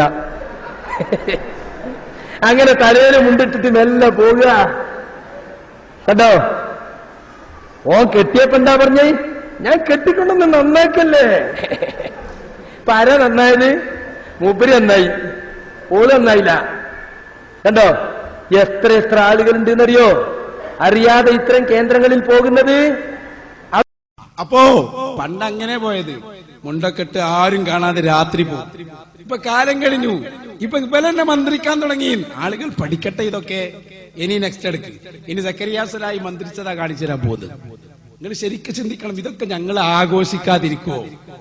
മന്ത്രിച്ച ഞങ്ങളെ ഉസ്താദുമാരെ നിങ്ങൾ മുസ്ലിക്കാക്കി, ഖുറാഫി എന്ന് വിളിച്ചു, നിങ്ങൾ ആക്ഷേപിച്ചു. നിങ്ങൾ ഞങ്ങളുടെ നേതാവ് മുഹമ്മദുർ റസൂലുള്ളാഹി മന്ത്രിച്ചു എന്ന് മാത്രമല്ല, മന്ത്രിച്ച സ്വഹാബികൾ കണ്ടില്ലേ നിങ്ങള്? ഒരു ഗ്രാമത്തിൽ പോയപ്പോ ഗ്രാമത്തലവന് പാമ്പ് കടിയേറ്റ ആള് ബോധം കെട്ട് കിടക്കുക. സ്വഹാബികളോട് ചോദിച്ചു, ഞങ്ങളെ നേതാവിന് പാമ്പ് കടിയേറ്റിട്ട് ബോധമല്ല, നിങ്ങളൊന്ന് മന്ത്രിക്കോ? ഒരു പറഞ്ഞു മന്ത്രിച്ചു തരാം, പക്ഷെ വെറുതാവൂല. ഒറ്റ മന്ത്രത്തിന് 30 ആട് കൂലി വേണം. ബുഖാരിയിലുള്ള സംഭവ. മന്ത്രിച്ചു തരാം, 30 ആട് കെട്ട് തരണം. ആട് മുജാഹിദിന്റെ ആ ആടല്ലോ, അറബിയിലെ ആട് തരാതാ. അപ്പോ എന്തുണ്ടായി? മന്ത്രിച്ചു കൊടുത്തു. ഒരു സഹാബി പോയി ഫാത്തിഹ ഓതി മന്ത്രിച്ചു. ബോധം കെട്ട മനുഷ്യൻ എഴുന്നേറ്റിരുന്നു. പറഞ്ഞു, ഉണ്ടോ കൂലി 30 ആട്. 30 ആടും വാങ്ങിയിട്ട് അവരെ എങ്ങോട്ടാ പോയത്? ഇലാ ഹദ്റത്തി റസൂലില്ലാഹി, അല്ലാഹുവിന്റെ റസൂലിന്റെ ഹദ്റത്തിൽ ചെന്നു. നബി സല്ലല്ലാഹു അലൈഹി വസല്ലമ തങ്ങൾ പറഞ്ഞു, നബിയോട് പറഞ്ഞു, നബിയേ ഇത് മന്ത്രി ചോദിക്ക് ഞങ്ങൾക്ക് കിട്ടിയാണ്. എന്തിനാടാ ചെയ്തത്? അത് ഖുറാഫാത്തല്ലേന്നാ പറഞ്ഞ്. അല്ല, 30 ആടുണ്ടല്ലോ, 29 നിങ്ങളെടുത്തോ, 1 എനിക്കും തന്നോ. മുഹമ്മദുർ റസൂലുള്ളാഹി. കാരണം എന്താ? 1 നബി തങ്ങൾ എടുത്തില്ലേ, പിന്നെ വഹാബി വന്നിട്ട് പറയും കണ്ടോ അത്ര നല്ലതൊന്നല്ല, അത്ര നല്ലതാണെങ്കിൽ 1 നബി എടുക്കൂലേ എന്ന് പറയണ്ട എന്ന് കരുതിയിട്ട് 1 എടുക്കുന്നു. അത്രയും നല്ല ഹലാലായ മുതലാണെന്ന് പഠിപ്പിച്ചു കൊടുക്കുന്നു മുഹമ്മദുർ റസൂലുള്ളാഹി. ഇപ്പയല്ലേ കഥ അറിഞ്ഞത്? ഇപ്പൊ ഇവര് മന്ത്രിക്കാൻ തുടങ്ങി ജിന്ന് വന്നപ്പോ. സക്കരിയ സലായിക്ക് ഇജാസത്തൊന്നുമില്ല. അയാളൊരു ഭ്രാന്തനെ മന്ത്രിക്കാൻ പോയ കഥയുണ്ട്. അയാൾ തന്നെ പറയും, ഭ്രാന്തനെ മന്ത്രിക്കാൻ അയാൾക്ക് നേരെ പേടിയായിട്ട് അയാൾ എന്തത്ര ചെയ്തത്? അയാൾ ഖുർആൻ ഉള്ള ഒരു CD, ഒരു ടേപ്പ് റെക്കോർഡിൽ ഇട്ടേലാണ്. നിങ്ങൾ മനസ്സിലാക്കണം, മന്ത്രത്തിന്റെ പുതിയ കോലമാണ്. ഭ്രാന്തൻ കടന്നു വന്നപ്പോ ഇയാള് ടേപ്പ് റെക്കോർഡില് പിന്നെ കേസറ്റ് ഇട്ടിട്ട് ഭ്രാന്തന്റെ കാതിൽ അതിന്റെ എയർഫോൺ വെച്ചു കൊടുത്തത്രയും. എങ്ങനെ ഉണ്ടാവും? പുതിയ മന്ത്രമാണ്. ഞങ്ങൾ മന്ത്രിച്ച പോലെയല്ല. സുബ്ഹാന ജല്ലാല. അത് ഇയാൾ പറയാണ്, ഞാനിങ്ങനെ ഓങ്ങനെ ഇളകിന് കണ്ടപ്പോ ആകെ പേടിച്ചു പോയി, കയ്യാത്ത പണിക്ക് നിൽക്കണോ? എന്നിട്ട് ഇയാൾ പറഞ്ഞു, ഞാന് എന്റെ ശരീരത്തേക്ക് കരണ്ടാന്ന് കരുതിയിട്ട് ആയത്തുൽ കുർസി ഓതിയാണ് കുറച്ച് അപ്പുറത്ത് പോയിരുന്നു. ഇയാളെ ശരീരത്തിൽ പിന്നെ കയറേണ്ട ആവശ്യമുണ്ടോ? ഇയാളെന്നെ അതന്നെയല്ലേ, പിന്നെ ശൈത്താൻ വേറെ കാരണോ? എന്നിട്ട് ഇയാൾ പറഞ്ഞത്രേ, ഉഹ്ർജതുവല്ല. എന്താ പറഞ്ഞതെന്നറിയോ? അള്ളാഹുവിന്റെ റസൂലിന്റെ സമീപത്ത് ഒരു ദിവസം ശൈത്താൻകാരി ഒരാൾ വന്നപ്പോ നബി സല്ലല്ലാഹു അലൈഹി വസല്ലം പറഞ്ഞു, ഉഹ്ർജ് അതുവല്ല, അള്ളാന്റെ ശത്രു, പോടാ അവിടുന്ന്. ശൈത്താനോട് ഇറങ്ങാൻ പറഞ്ഞ ശൈത്താൻ ഇറങ്ങിപ്പോയി. അപ്പൊ ഇയാളിങ്ങനെ പറഞ്ഞത്രേ, ഉഹ്റജതുവല്ല, അതിന്റെ പോടൂല. പറയേണ്ട ആളെന്നെ ഇയാളല്ലേ. പിന്നീട് പോട്. അവസാനം എന്താണ് മന്ത്രത്തിന്റെ പരിസമാപ്തി എന്താണെന്നറിയങ്ങള്? അയാൾ പറയാണ്, പ്രാർത്ഥനാകി ഇളകിയിട്ട് എന്റെ ലാപ്ടോപ്പ് അടിച്ച് പൊളിച്ച് എന്റെ ടേപ്പ് റെക്കോർഡൊക്കെ നശിപ്പിച്ച് ആകെ നാശനഷ്ടങ്ങൾ. ഒരു മന്ത്രത്തിന് തന്നെ 10,000 നഷ്ട. ഇതാണ് സക്കരിയ സലായിയുടെ പുതിയ മന്ത്രം. നിങ്ങൾ കാണണം, ഈ കോലത്തിൽ മന്ത്രിച്ചാൽ നിങ്ങൾ ജിന്ന് ക്ലിനിക്കുകൾ തുടങ്ങുമ്പോ ഓരോ ക്ലിനിക്കിന്റെ മുന്നിലും ഒരു ആംബുലൻസ് നിർത്തിയിടേണ്ടി വരും. കാരണം ഭ്രാന്തന്മാരിൽ നടികിട്ടിയിട്ട് എല്ലാ ദിവസവും ഹോസ്പിറ്റലിലേക്ക് കൊണ്ടുപോകേണ്ട ഗതികേട് നിങ്ങൾക്ക് വരും. അത് ഞാൻ പറഞ്ഞതല്ല, നമ്മൾ പറഞ്ഞ ആരോപണമൊന്നുമല്ല. മന്ത്രിച്ച് കേസറ്റിട്ടുള്ള മന്ത്രം വരെ സക്കരിയ സലായി അവതരിപ്പിക്കുന്നു. മുജാഹിദുകൾക്ക് പരിശോധിക്കാവുന്നതാണ്, കുഴപ്പമൊന്നുമില്ല. പക്ഷെ ഇത് കൂടുതൽ നിലനിൽക്കൂല ഈ മന്ത്രം എന്ന് ഞാൻ ഉറപ്പാണ്. ഏതായാലും സക്കരിയ സലായി മന്ത്രിക്കട്ടെ. നിങ്ങൾക്ക് എങ്ങനെയാണ് പൂർണ്ണമായും ശൈത്താന്റെ പാതയാണെന്ന് ബോധ്യപ്പെട്ടത്? നിങ്ങൾക്ക് എങ്ങനെയാണ് നിങ്ങളുടെ അടുക്കലേക്ക് വന്നയാൾക്ക് പൂർണ്ണമായും ശൈത്താന്റെ ബാധയാണെന്ന് സക്കരിയ സലാഹി നിങ്ങൾക്ക് എങ്ങനെ ബോധ്യപ്പെട്ടു എന്നാ ചോദ്യം. മറുപടി കുട്ടിയെ നേരത്തെ പരിചയമുള്ള ആളാണ്. ആ കുട്ടിക്ക് ഞാന് ആദ്യം ഇദ്ദേഹത്തിന് മുജാഹിദ് ബാലുശ്ശേരിയെ വിളിച്ചു. ആരെ വിളിച്ചത്? ജിന്ന് ചികിത്സ അർഹിക്കുന്ന ഒരാൾ വന്നപ്പോൾ ഇയാള് ചികിത്സിക്കാൻ വേണ്ടി മുജാഹിദ് ബാലുശ്ശേരിയെ വിളിച്ചു. ഇങ്ങനെ വല്ലാത്ത അസ്വസ്ഥതകളുണ്ട്. അപ്പൊ അദ്ദേഹം പറഞ്ഞു, മുഹമ്മദ് ഹസന്റെ അടുത്ത് പോയി നോക്കാൻ പറഞ്ഞു. മുഹമ്മദ് ഹസൻ എന്ന് പറഞ്ഞാൽ ഒരു സൈക്കാട്രിസ്റ്റ് ആണ്. ഫറൂഖിലുള്ള ഈ മാനസികരോട് ചികിത്സിക്കുന്ന ആളാണ്. അയാളടുത്ത് പോയപ്പോ അയാള് പിന്നെ നീ ഇന്ന ആളല്ലേ, ഇവിടെ നല്ലേ പിന്നെ എന്തൊക്കെ ചോദിച്ചത്ര. അപ്പൊ പിന്നെ ആകെ വിഷമായി. പിന്നെ ചെറുതേൻ കൊടുത്തു. പിന്നെ വയറിന്റെ അസുഖമൊക്കെ മാറി, ഇത് മാറിയില്ല. അപ്പൊ മുജാഹിദ് ബാലുശ്ശേരി പറഞ്ഞങ്ങള് സൂറത്ത് മറിയമിന്റെ കൗഫിന്റെ CD കേട്ടിട്ട് ഇത് നിങ്ങൾ കേട്ടോളി എന്ന് പറഞ്ഞു. സൂറത്ത് മറിയമിന്റെയും കൗഫിന്റെയും CD കേൾപ്പിച്ചു കൊടുക്കാൻ ബാലുശ്ശേരി പറഞ്ഞു. ഓതിവതാനല്ല, CD കേൾപ്പിച്ചു കൊടുക്കാൻ.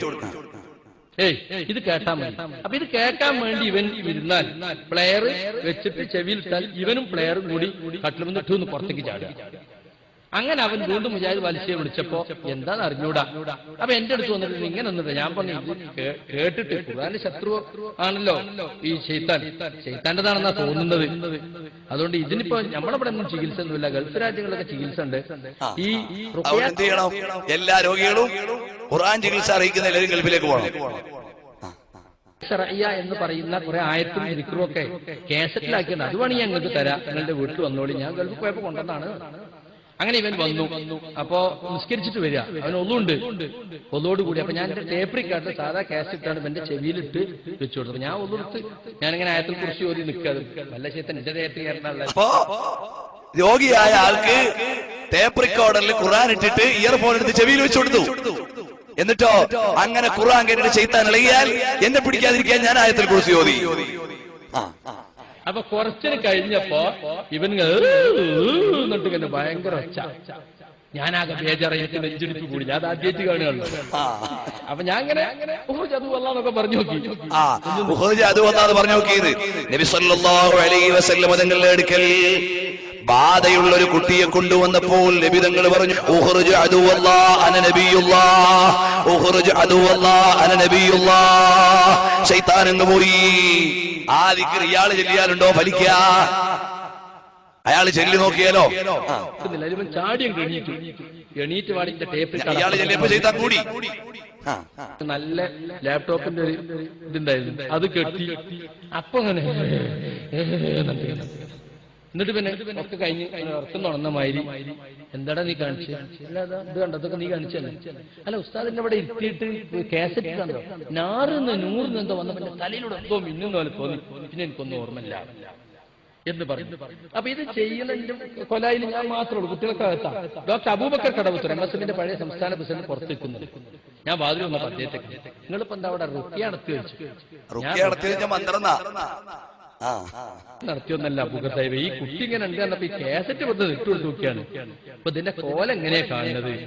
അപ്പൊ എനിക്ക് തോന്നുന്നത് എന്തോ ഒരു ശൈത്താനിയത്താണ്. ഇപ്പൊ ഇങ്ങനെ ഖുർആൻ കേട്ടാ അങ്ങനെ അളവില്ലോ. അങ്ങനെ ഒരു സംശയം തന്നെ എനിക്കുണ്ടായിരുന്നു. എനിക്ക് ഏതാണ്ട് സംശയം തോന്നിയപ്പോ ഇങ്ങനെ ചികിത്സ ഒരു ചങ്ങായി ചെയ്യുന്നുണ്ട്. നമ്മളെ പണ്ഡിതന്മാർക്ക് കയ്യിൽ എതിർപ്പാണ്. നമ്മളെ ജന്മീയത്തിന് മധ്യ ഒരു ചർച്ച ചെയ്തിട്ടില്ല. അതുകൊണ്ട് നിങ്ങൾക്ക് വേണമെങ്കിൽ പോയി നോക്കാം എന്ന് ഞാൻ അയാളോട് പറഞ്ഞു. ഇതാണ് യഥാർത്ഥം സംഭവിച്ചിട്ടുള്ളത്. ഇവരോട് തന്നെ ചോദിക്കാനില്ലേ, ഒരു രോഗി വന്നാൽ ഖുർആൻ ഓതി മന്ത്രിച്ചാൽ ശിർക്കായി പോവും, അല്ലെങ്കിൽ മന്ത്രം നടത്തിയാൽ ശിർക്കായി പോവും. എന്നാൽ ടേപ്പ് റെക്കോർഡർ എടുത്ത് ഖുർആൻ കേൾപ്പിച്ചു കൊടുക്കണമെന്ന് ഏത് ആയത്തിലാണ്, ഏത് ഹദീസിലാണ്, ഏത് തെളിവാണ്? പക്ഷേ എന്തു ചെയ്യാനാണ്? സക്കരിയ സലഹിയുടെ ഒന്നാമത്തെ മന്ത്രത്തിൽ തന്നെ 50,000 രൂപ നഷ്ടം. ലാപ്ടോപ്പ് പോയി, ടേപ്പ് റെക്കോർഡറും പോയി, അവിടെയുള്ള സാധനങ്ങളെല്ലാം കേടുവന്നുപോയി. ഇതുപോലെയല്ലേ സഹോദരങ്ങളെ, ഇവർക്കൊക്കെ ദീന് പറയാൻ എന്ത് അവകാശമാണ്? ഇവർക്ക് അല്ലാഹുവിന്റെ ദീനിന്റെ കൃത്യമായ നിയമങ്ങൾ പറയാൻ വല്ല അർഹതയുമുണ്ടോ? അപ്പോ ഖുർആൻ കേട്ടാ ശൈത്താൻ ഇളകുന്ന മനസ്സിലായില്ല നിങ്ങൾക്ക്. പക്ഷെ ഈ രൂപത്തിൽ ഇളകിയാൽ സകല ലാപ്ടോപ്പ് അടിച്ചൊരു ഭാഗത്താക്കും. അത് നിങ്ങൾ മനസ്സിലാക്കണം. അതിനൊക്കെ ഒരു ഇജാദത്തും അതിനൊക്കെ ഒരു ചിട്ടിങ് ഉണ്ട്. അതൊന്നുമില്ലാതെ മന്ത്രിക്കാൻ പോയാൽ ഈ കോലത്തിലുണ്ടാവും. കഴിയാത്ത പണിക്ക് നിൽക്കണ്ട. ഞങ്ങളെ ഉസ്താദുമാരെടുത്ത് വന്ന് സുന്നിയായിട്ട് മന്ത്രം പഠിച്ചു പോയി മന്ത്രിച്ചോ കേട്ടോ. അല്ലാതെ മന്ത്രിച്ചാ ഈ കോലത്തിലുണ്ടാവും. മന്ത്രിക്കാൻ നിങ്ങൾക്ക് കഴിയൂല. അല്ലെങ്കിൽ ആരെങ്കിലും ഭ്രാന്തന്റെ ചവിട്ടിലെഴുതി വെച്ചു കൊടുക്കൂ. ആ ചെയ്താക്കും സുഖമില്ലാന്നല്ല അതിന്റെ മൈന. നിങ്ങൾ നോക്ക്, അയാളെയാണ് ആദ്യം മന്ത്രിക്കണ്ടത്. ഇത് സക്കരിയ സലാഹി മന്ത്രിച്ചപ്പോ നമ്മൾ അപ്പുറത്തുള്ള അനസ് മൗലവി ഉണ്ടല്ലോ, അയാൾ കുറെ സ്ഥലത്ത് പോയി പറഞ്ഞു, കണ്ടോ നമ്മളെ സക്കരിയ സലാഹി ഇപ്പൊ വലിയ മന്ത്രിക്കുന്ന ആളാണ്. അപ്പൊ അടുത്ത പ്രസംഗത്തില് സക്കരിയ പറയാണ്, അനസേ കളി വേണ്ട, ഞാൻ മാത്രമല്ല നമ്മൾ രണ്ടുപേരുമല്ലേ പണ്ട് മന്ത്രിക്കാൻ പോയത്. കളി പുറത്തായി. അനസ് മൗലവി സുബൈർ ഡോക്ടറെ കൊണ്ട് ചികിത്സക്ക് പോയിട്ടുണ്ട്. ഇന്നലെ ഞാൻ എറണാകുളത്തെ ക്ലിപ്പിട്ടു. ഒരു പ്രവർത്തകൻ വിളിച്ചു, അനസ് മൗലവി ഇങ്ങനെ സക്കരിയ സലാഹിയെ പറ്റി വല്ലാതെ പറയുന്നുണ്ടല്ലോ, അനസ് മൗലവി എന്നെ കൂട്ടിക്കൊണ്ടുപോയതല്ലേ? സക്കരിയ സലാഹിക്ക് ഖുർആൻ ഓതാൻ അറിയില്ല, എന്തിനാ പിന്നെ അങ്ങോട്ട് അയച്ചത്? അനസ് മൗലവിക്ക് ഖുർആൻ ഓതാൻ അറിയായിട്ടാണോ എന്നെ കാറിൽ കൂട്ടിക്കൊണ്ടുപോയത്? എന്നിട്ട് വീട്ടിൽ കൊണ്ടുവന്ന് തിരിച്ചാക്കി തന്നത്? ആരാ പറയുന്നത്? സുബൈർ ഡോക്ടർ. സുബൈർ ഡോക്ടർ ഇത്രയും കൂടി പറഞ്ഞു, ഞാൻ ഇനി കുറച്ചും കൂടി പറയും. പലരെ പറ്റി എനിക്ക് പറയാണ്ട്. ഒരുപാട് മുജാഹിദീങ്ങൾ എന്റെ അടുത്തേക്ക് വന്നിട്ടുണ്ട്. ഓലൊന്നും ഖുർആൻ ഓതാൻ അറിയാത്തവരൊന്നല്ല, ഹാഫിളീങ്ങൾ വരെ വന്നിട്ടുണ്ട്. ഞാൻ ഒരു മാസം കഴിഞ്ഞ് നാട്ടിൽ വരുന്നുണ്ട്, അനസ് മൗലവിനോട് പറഞ്ഞേക്ക്. മന്ത്രിക്കാത്ത ഒരു സാധനം ഇല്ലല്ലോ, ജിന്നിനടിച്ചെടുക്കാത്തൊരു സാധനമില്ല. അനസ് മൗലവിയൊക്കെ സുബൈർ ഡോക്ടറെ അടുത്ത് പോയിട്ടാണ് അത്ര മന്ത്രിച്ചിരുന്നത്. സുബൈർ ഡോക്ടർ പറഞ്ഞ മന്ത്രത്തിന്റെ ആള്, ഞാൻ കാണിച്ചു തരാം സാധനത്തിന്. അയാളെ മന്ത്രിക്കുന്ന ആള്, ആ മന്ത്രജ്ഞനായ ഇപ്പറഞ്ഞ സുബൈർ ഡോക്ടർ അയാളെടുത്ത് പോയിട്ടുണ്ട് അത്ര അനസ് എല്ലാവരും. എന്ന് മാത്രമല്ല, ഹജ്ജിന് പോയോടത്ത് വരെ ജിന്നിനെ ഇറക്കിയിട്ടുണ്ട്. എറണാകുളം ജില്ലക്കാരനായ ഡോക്ടർ സുബൈർ ഉണ്ട്. അയാൾ ഈ മന്ത്രത്തിന്റെയും ജിന്നിന്റെയും സ്പെഷ്യലിസ്റ്റ് ആണ്. അയാൾ ഇപ്പൊ പറയുന്നു മന്ത്ര ചികിത്സ അത് വലിയ പുണ്യമുള്ളതാണ്, ഖുർആൻ ഓതി മന്ത്രിക്കണം. അപ്പൊ ഇത് പണ്ട് മുജാഹിദുകൾ അംഗീകരിച്ചതില്ല. മുജാഹിദുകൾ ഇപ്പൊ അടുത്താണ് ഇത് അംഗീകരിക്കാൻ തുടങ്ങിയത് എന്ന് അദ്ദേഹവുമായി നടത്തിയ ഇന്റർവ്യൂ നിങ്ങൾ കണ്ടോളൂ. ഇടയ്ക്ക് കുറച്ച് മറന്നു. അതായത് ഈ പിന്നെ നമ്മുടെ ഈ ചില ആളുകൾക്ക് ഇങ്ങനെ ഈ പൈശാചികമായ ഉപദ്രവം ഉണ്ടായിട്ട് കൂക്ക് വിളിക്കുകയും ബഹളം വെക്കുകയൊക്കെ ചെയ്യുന്ന രോഗികളുണ്ടല്ലോ.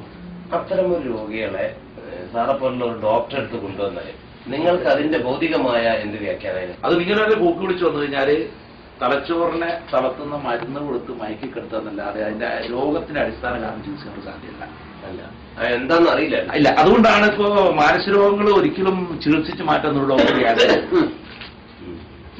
ഒരാൾ മാനസിക രോഗിയായാലും പിന്നെ ജീവിതകാലം മുഴുവൻ മാനസിക രോഗിയായിട്ട് അങ്ങനെ മരുന്ന് കഴിച്ചാൽ മരുന്നിന്റെ ഇതില് പിന്നെ ഇതിൽ തളർച്ചയില് ഒന്നില്ലായാലും മാനസിക രോഗിയായ അതിന്റെ ക്ഷീണായിരിക്കും, അല്ലെങ്കിൽ മരുന്നിന്റെ ക്ഷീണായിരിക്കും. എന്തിലൊന്നായിട്ട് ഖുർആനിക ചികിത്സകളുണ്ടോ? ഖുർആനിക ചികിത്സകളുണ്ടോ? ഖുർആൻ ചികിത്സ അതിന് ഫലപ്രദമുള്ളൂ. സാധ്യമല്ല.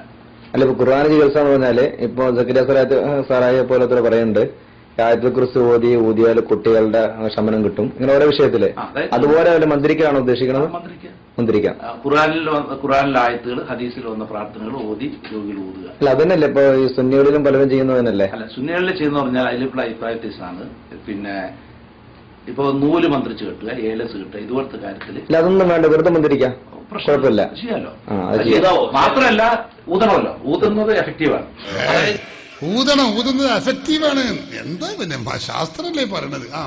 അതായത് ഇപ്പോ ജാഹിലിയ കാലത്തെ മന്ത്രം പോലും ശിർക്കില്ലെങ്കിൽ ചെയ്യാവുന്ന റസൂലുള്ളാഹി അനുവദിച്ചതാണ്. അല്ലെ, ഊത്തിലെന്തോ തകരാറുണ്ട്? അല്ലല്ല, ഊത്ത് കൊണ്ടാണല്ലോ. അതുകൊണ്ടാണ് ഇപ്പൊ ഈ കാസറ്റ് കേൾക്കുമ്പോ എഫക്റ്റീവ് അല്ല എന്ന് ഇപ്പൊ മുജാഹിദ് പ്രസിദ്ധീകർ തന്നെ പറഞ്ഞിട്ടുണ്ടല്ലോ. അതിന് കാരണം ഊതുമ്പോൾ ഉള്ള എഫക്ട് കാസറ്റ് കേൾക്കുമ്പോൾ ഉണ്ടാവില്ല. അപ്പോ CD വെച്ചുകൊടുത്താലും ഊത്തില്ലാത്തതുകൊണ്ടാണ് സക്കരിയാക്കിന്റെ ലാപ്ടോപ്പ് നഷ്ടപ്പെട്ടത്. അതായത് പരിഭാഷയിലൊക്കെ മന്ത്രം പറഞ്ഞിട്ടുണ്ടെങ്കിലും അതുപോലെ തന്നെ അൽമനാറിലോ ചില പ്രസിദ്ധീകരണങ്ങൾ കണ്ടിട്ടുണ്ടെങ്കിലും ഖുർആൻ ഓതി മന്ത്രി ചികിത്സിക്കുന്ന ഒരു രീതി കേരളത്തിൽ മുജാഹിദുകൾ സ്വീകരിച്ചിട്ടുണ്ട്. ഉറുക്കുകെട്ടൽ ജായിസാണെന്ന് KM മൗലവി, അന്നയാൾ നെതുവത്തുൽ മുജാഹിദീന്റെ പ്രസിഡന്റാണ്.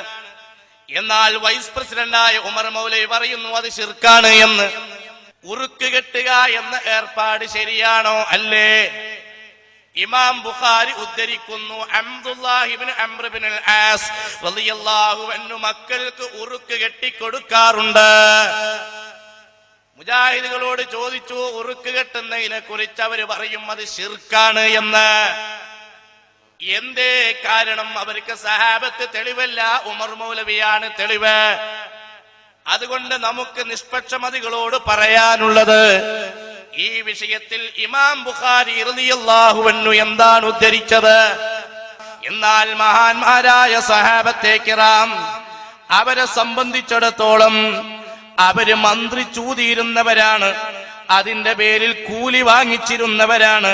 ബഹുമാനപ്പെട്ട മഹാന്മാരായ സഹാബത്തിന്റെ ചരിത്രം സഹീഹുൽ ബുഖാരിയിൽ കിതാബ് ശുറൂത്ത് എന്ന അധ്യായത്തിൽ മന്ത്രിച്ചോതി പ്രതിഫലവും വാങ്ങിയത് ഇമാം ബുഖാരി ബാബു അഖ്ദിൽ ഉജ്റതി അലർ റുഖ എന്ന ടൈറ്റിലിൽ മറ്റു മുഹദ്ദിസുകളും രേഖപ്പെടുത്തിയ വിഷയമാണ്.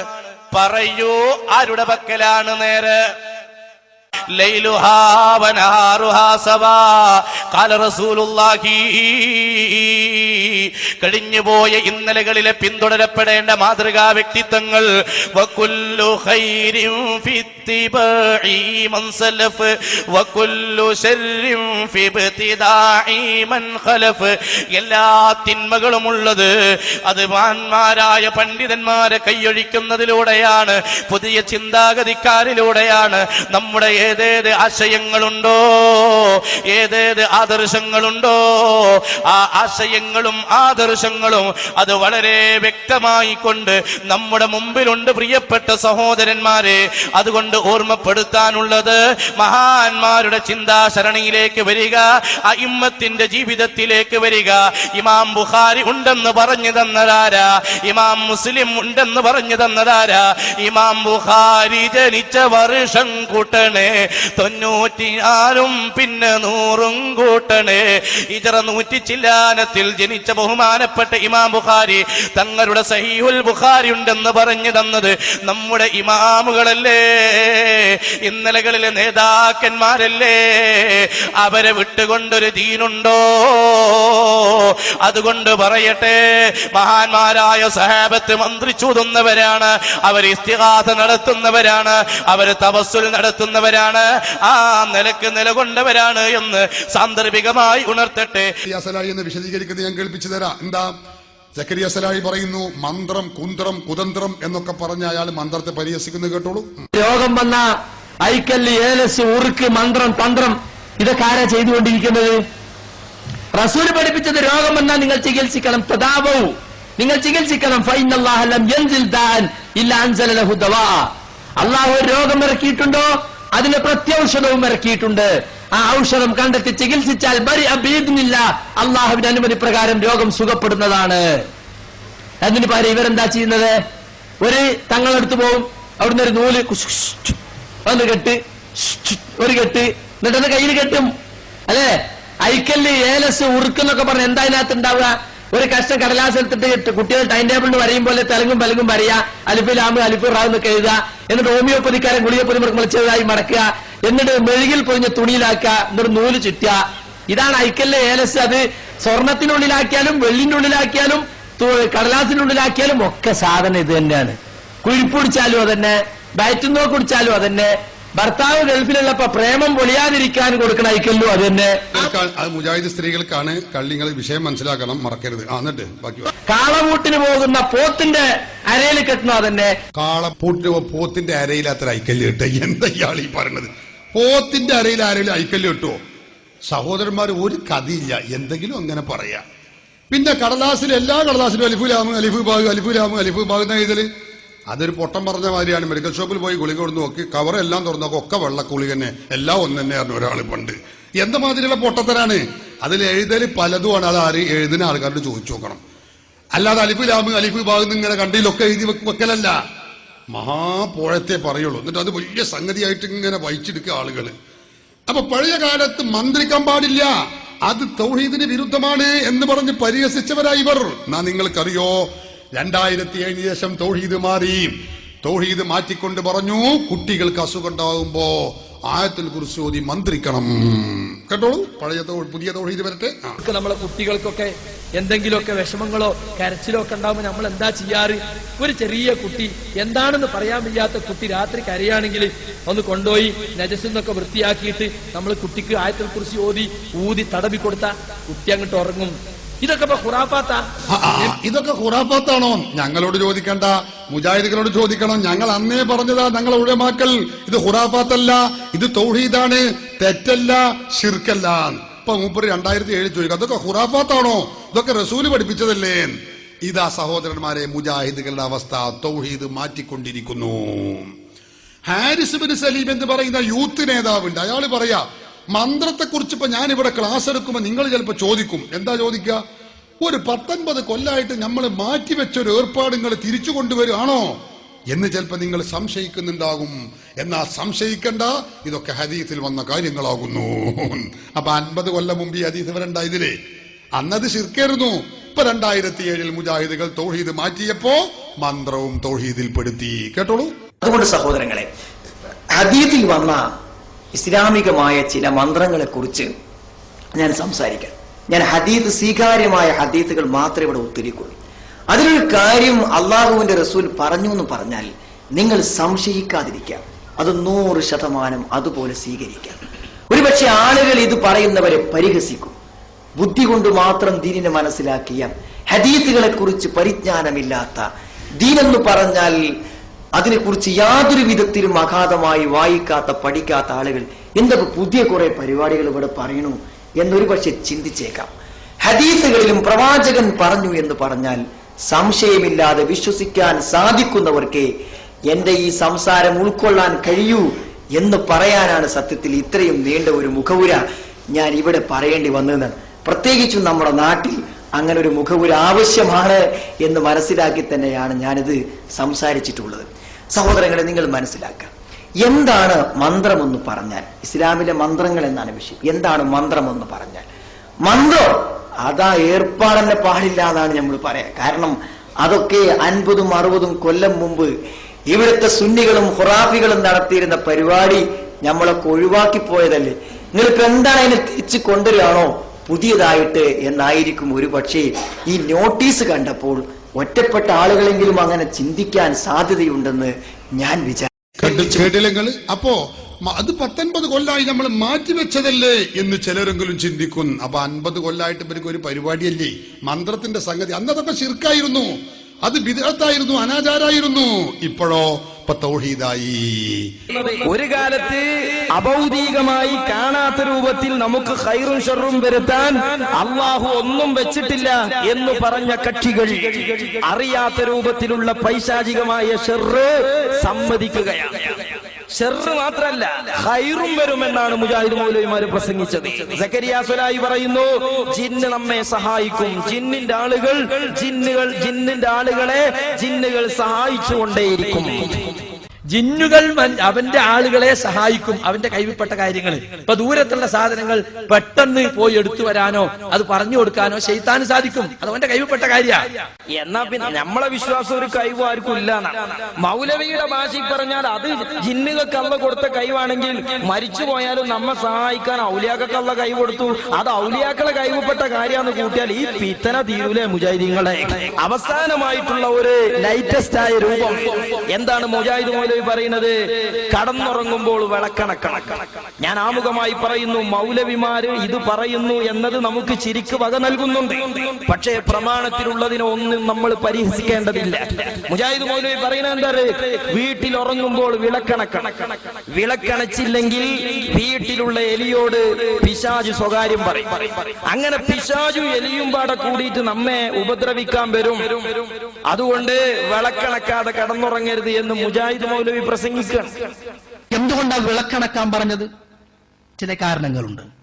അത് നമ്മുടെ ബുദ്ധി കൊണ്ട് മെനഞ്ഞുണ്ടാക്കേണ്ട കാര്യമല്ല. ഇമാം അബൂ ദാവൂദ് ഉദ്ധരിക്കുന്ന സഹീഹാണെന്ന് ഇമാം ഹാക്കിമും ഇബ്നു ഹബ്ബാനും പറഞ്ഞിട്ടുള്ള ഒരു ഹദീസിൽ കാണുവാൻ സാധിക്കും. അൻ ഇബ്നു അബ്ബാസ് റളിയല്ലാഹു അൻഹു ഖാല ജാഅത്ത് ഫഅറത്തുൻ ഫജറത്തിൽ ഫതീലത ഫഅൽഖത്ഹാ ബൈന യദൈ നബി സ്വല്ലല്ലാഹു അലൈഹി വസല്ലം അലൽ ഖുംറത്തി അല്ലതി കാന ഖായിദൻ അലൈഹാ. നബി സല്ലല്ലാഹു അലൈഹി വസല്ലം ഇരുന്നിരുന്ന ഒരു വിരിപ്പിലേക്ക് ഒരു എലി ഒരു തീക്കൊള്ളിയുമായിട്ട്, തീയിന്റെ ചെറിയ ഒരു കട്ടയുമായിട്ട് എലി ഇങ്ങനെ വരിക. എന്നിട്ട് അത് അവിടെ കൊണ്ടുവന്നിട്ട് വലിച്ചു കൊണ്ടുവന്ന തീക്കൊള്ളി അവിടെ കൊണ്ടുവന്നിട്ടു.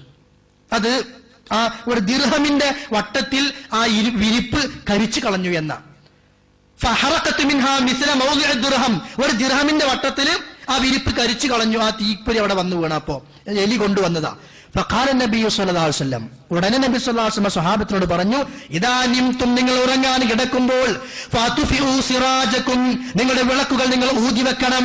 ഫഇന്ന ശൈത്താൻ, കാരണം പിശാച് യദുല്ലു മിസ്ല ഹാദിഹി അലാ ഹാദാ, എങ്ങനെയുള്ള ജീവികൾക്ക് അറിയിപ്പ് കൊടുക്കും, മനുഷ്യനെ പ്രയാസപ്പെടുത്താൻ, മനുഷ്യനെ കഷ്ടപ്പെടുത്താനും അവനെ ബുദ്ധിമുട്ടുണ്ടാക്കാൻ പിശാച് ഇത്തരം വിവരങ്ങളൊക്കെ ചില ജീവികൾക്ക് കൊടുക്കും. ഫയുഹരിഖക്കും, അങ്ങനെ നിങ്ങളെ കരിച്ചു കളയും. അവിടെയും പിശാചിന്റെ ചെറിയൊരു പ്രവർത്തനമാ റസൂൽ സ്വല്ലല്ലാഹു അലൈഹി വസല്ലം പറയുന്നത്. അതെങ്ങനെയാ നമുക്കറിയില്ല. അറിയാതെ വിശ്വസിച്ചാൽ എലിനെ ദൈവാക്കലാവൂലേ? എങ്ങനെയാണ് എലിയും ചെയ്ത്താനും യോഗം കൂടുന്നതെന്ന് നമുക്ക് മനസ്സിലാകാതെ എലിയും ചെകുത്താനും ഇപ്പണി ചെയ്യുമെന്ന് വിശ്വസിച്ചാൽ ഗുരുവായൂരവനപ്പനെ വിളിച്ച ആയിന്തവന്റെ ശിർക്ക് ഈ ഹദീസ് വിശ്വസിച്ച മുസ്ലിമിൽ ഉണ്ടാകുമെന്നല്ലേ മൗലവിമാരെ 7 പതിറ്റാണ്ട് കാലം നിങ്ങൾ പറഞ്ഞത്? അതിന്റെ പേരിലല്ലേ നിങ്ങൾ തൗഹീദിന്റെ പേരിൽ വിവാദം കൊണ്ടുവന്നത്? എന്തുകൊണ്ടാണ് അങ്ങനെ? അതും നമുക്കറിയില്ല. ഇങ്ങനെ റസൂല് പറഞ്ഞു, ഉണ്ടെന്ന് പറഞ്ഞു, ഉണ്ടെന്ന് വിശ്വസിക്കുക, ഇല്ല എന്ന് പറയാൻ, അതിനെതിരെ സംസാരിക്കാൻ നമുക്കാർക്കും ബാധ്യതയില്ല, നമുക്കാർക്കും അവകാശവും ഇല്ല. ആ ബാധ്യതയും അവകാശവും നിങ്ങൾക്ക് മാത്രമുള്ളതാണ്. ആ ബാധ്യതയും അവകാശവും നിങ്ങൾ നിർവഹിച്ച 7 പതിറ്റാണ്ടായിരുന്നു കഴിഞ്ഞ കാലങ്ങളിൽ കടന്നുപോയത്. നബി സല്ലല്ലാഹു അലൈഹി വസല്ലം പറഞ്ഞതിനും പ്രമാണങ്ങളിൽ സ്ഥിരപ്പെട്ടതിനും ബുദ്ധിക്കൊക്കെ ഒത്തില്ല എന്ന കാരണത്താൽ അതിനെതിരെ സംസാരിച്ചുകൊണ്ട് അതിലേക്ക് ആബാലവൃദ്ധം വിശ്വാസികളെ ആനയിച്ചുകൊണ്ട് ഒരുപാട് വിശ്വാസികളെ നിഷേധികളായി മരിക്കാൻ അവസരം കൊടുത്ത കാലമായിരുന്നു വഹാബിസത്തിന്റെ കഴിഞ്ഞ 7 പതിറ്റാണ്ടെന്ന് തെറ്റിദ്ധരിച്ചു പോയ മുജാഹിദുകൾ മനസ്സിലാക്കണമെന്നാണ് വിനയത്തോട് ഓർമ്മപ്പെടുത്തുന്നത്. ഇപ്പം മുജാഹിദിന്റെ സ്ഥിതി എന്താ? നിങ്ങൾക്ക് പഴയകാല തൗഹീദിൽ നിന്ന് മുജാഹിദ് 2007 പുതിയ തൗഹീദ് ഉണ്ടാവുകയാണ്. അപ്പൊ തൗഹീദ് മാറ്റിയപ്പോ നേരത്തെ ശിർക്കായിരുന്ന പല കാര്യങ്ങളും തൗഹീദാകുന്നു. നേരത്തെ ശിർക്കായ ഒരു കാര്യമാണ് സിഹ്ർ ഫലിക്കും എന്ന വിശ്വാസം, അല്ലേ? ഞാൻ പറഞ്ഞല്ലോ, ഈ പുസ്തകത്തിൽ കേന്ദ്രം പ്രസിദ്ധീകരിച്ച പുസ്തകമാണ്. ഇതിൽ പറഞ്ഞിരുന്നു സിഹ്ർ ഫലിക്കുമെന്ന വിശ്വാസം തൗഹീദിന് വിരുദ്ധമാണ്, ശിർക്കാണ്. പഴയ തൗഹീദ് അങ്ങനെയാണ്. ആദ്യം നിങ്ങൾ പഴയ തൗഹീദ് കേട്ടോളൂ, പിന്നെ ഞാൻ പുതിയ തൗഹീദ് വെച്ചുതരാം. അപ്പൊ മാരണം ചെയ്തു എന്ന വിശ്വാസം ഒരാളെ കുറിച്ച് നമുക്ക് ഉണ്ടായാൽ അത് നമ്മൾ തിരുത്തണം. അങ്ങനെ ഒരാളെ കുറിച്ച് നമ്മൾ വിശ്വസിക്കാൻ പാടില്ല. തൗഹീദ് അനുസരിച്ച് ഇപ്പൊ ചില ആളുകൾക്ക് സംശയം, അത് ഫലിക്കോ ഫലിക്കൂലേ എന്ന് ചർച്ച ചെയ്യണം. എന്തിനാ? നമ്മളെ സംബന്ധിച്ചിടത്തോളം ഫലിക്കൂല എന്നല്ല നമ്മളെ വിശ്വാസം. അതനുസരിച്ച് നമ്മൾ നിന്നാ മതി. സിഹ്റേ ഫലിക്കൂലെന്നല്ലേ നമ്മളെ വിശ്വാസം, അതനുസരിച്ച് നിന്നാ മതി. പഴയ തൗഹീദാണിത്. 2007 മുമ്പുള്ള തൗഹീദാണ്. അന്ന് സിഹർ ഫലിക്കൂലാന്നാ മുജാഹിദ് പറയുന്നത്. നിങ്ങൾ ചിന്തിക്കണം സഹോദരന്മാരെ. എന്നാലോ 2007 ശേഷം മുജാഹിദുകൾ തൗഹീദ് മാറ്റിയിട്ട് പറഞ്ഞു സിഹർ ഫലിക്കും എന്നല്ല മൂപ്പര് പറയാ. അപ്പോൾ ഇക്കാലം എത്രയും മുജാഹിദ് പ്രസ്ഥാനം പറഞ്ഞിട്ടുള്ളത് സിഹർ ഫലിക്കുമെന്നാണ്. നോക്കണങ്ങൾ ഇക്കാലം എത്രയും പറഞ്ഞത് അങ്ങനെയാണ് എന്ന് അയാൾ പറയുന്നത്. അപ്പൊ സിഹർ ഫലിക്കുമെന്നാണ് ഇസ്ലാഹി പ്രസ്ഥാനം മുമ്പ് മുതൽക്കേ പറഞ്ഞു പോയിട്ടുള്ളത്. അതിനെതിരായിട്ട് ഈ സുല്ലം ഇപ്പൊ കുറെ ദുർവ്യാഖ്യാനങ്ങളും യുക്തിവാദങ്ങളും കൊണ്ടുവരികയാണ്. കണ്ടോ, കുറെ ഇതുവരെയും മുജാഹിദ് പ്രസ്ഥാനം പറഞ്ഞത് സിഹർ ഫലിക്കുമെന്നാണ്. നിങ്ങളും ഇത് പണ്ട് തൗഹീദ് ഇങ്ങനെയല്ല എന്ന് പറഞ്ഞിരുന്നല്ലോ, സിഹർ ഫലിക്കൂലെന്നല്ലേ നിങ്ങൾ അന്ന് പറഞ്ഞിരുന്നത് എന്ന് ആരോ ചോദിച്ചു. അപ്പൊ മൂപ്പര് പറയാ അത് ശരിയല്ല, അതിന്റെ സലാസുല്ലമി പഠിപ്പിച്ചതാണ്, ആ തൗഹീദ് എന്ന് മൂപ്പര് മാറുകയാണ്. കേട്ടോളൂ നിങ്ങൾ. പിന്നെ സുഹൃത്തുക്കളെ, നമ്മളും ഒക്കെ മുമ്പ് പറഞ്ഞു ഈ സലാസുല്ലമി ഞങ്ങളെ പഠിപ്പിച്ച എന്താ അറിയോ, മറഞ്ഞ മാർഗത്തിലൂടെ സഹായിക്കാൻ അള്ളാഹ്ക്ക് മാത്രമേ സഹായിക്കുള്ളൂ. അതുകൊണ്ട് സിഹർ മുഖേന നമ്മൾ സഹായിക്കുന്നു വിചാരിച്ചാൽ തെറ്റാവും. ഞാനൊക്കെ കുറെ കാലം വിശ്വസിച്ച് പ്രസംഗിച്ചിറങ്ങിയിരുന്നു.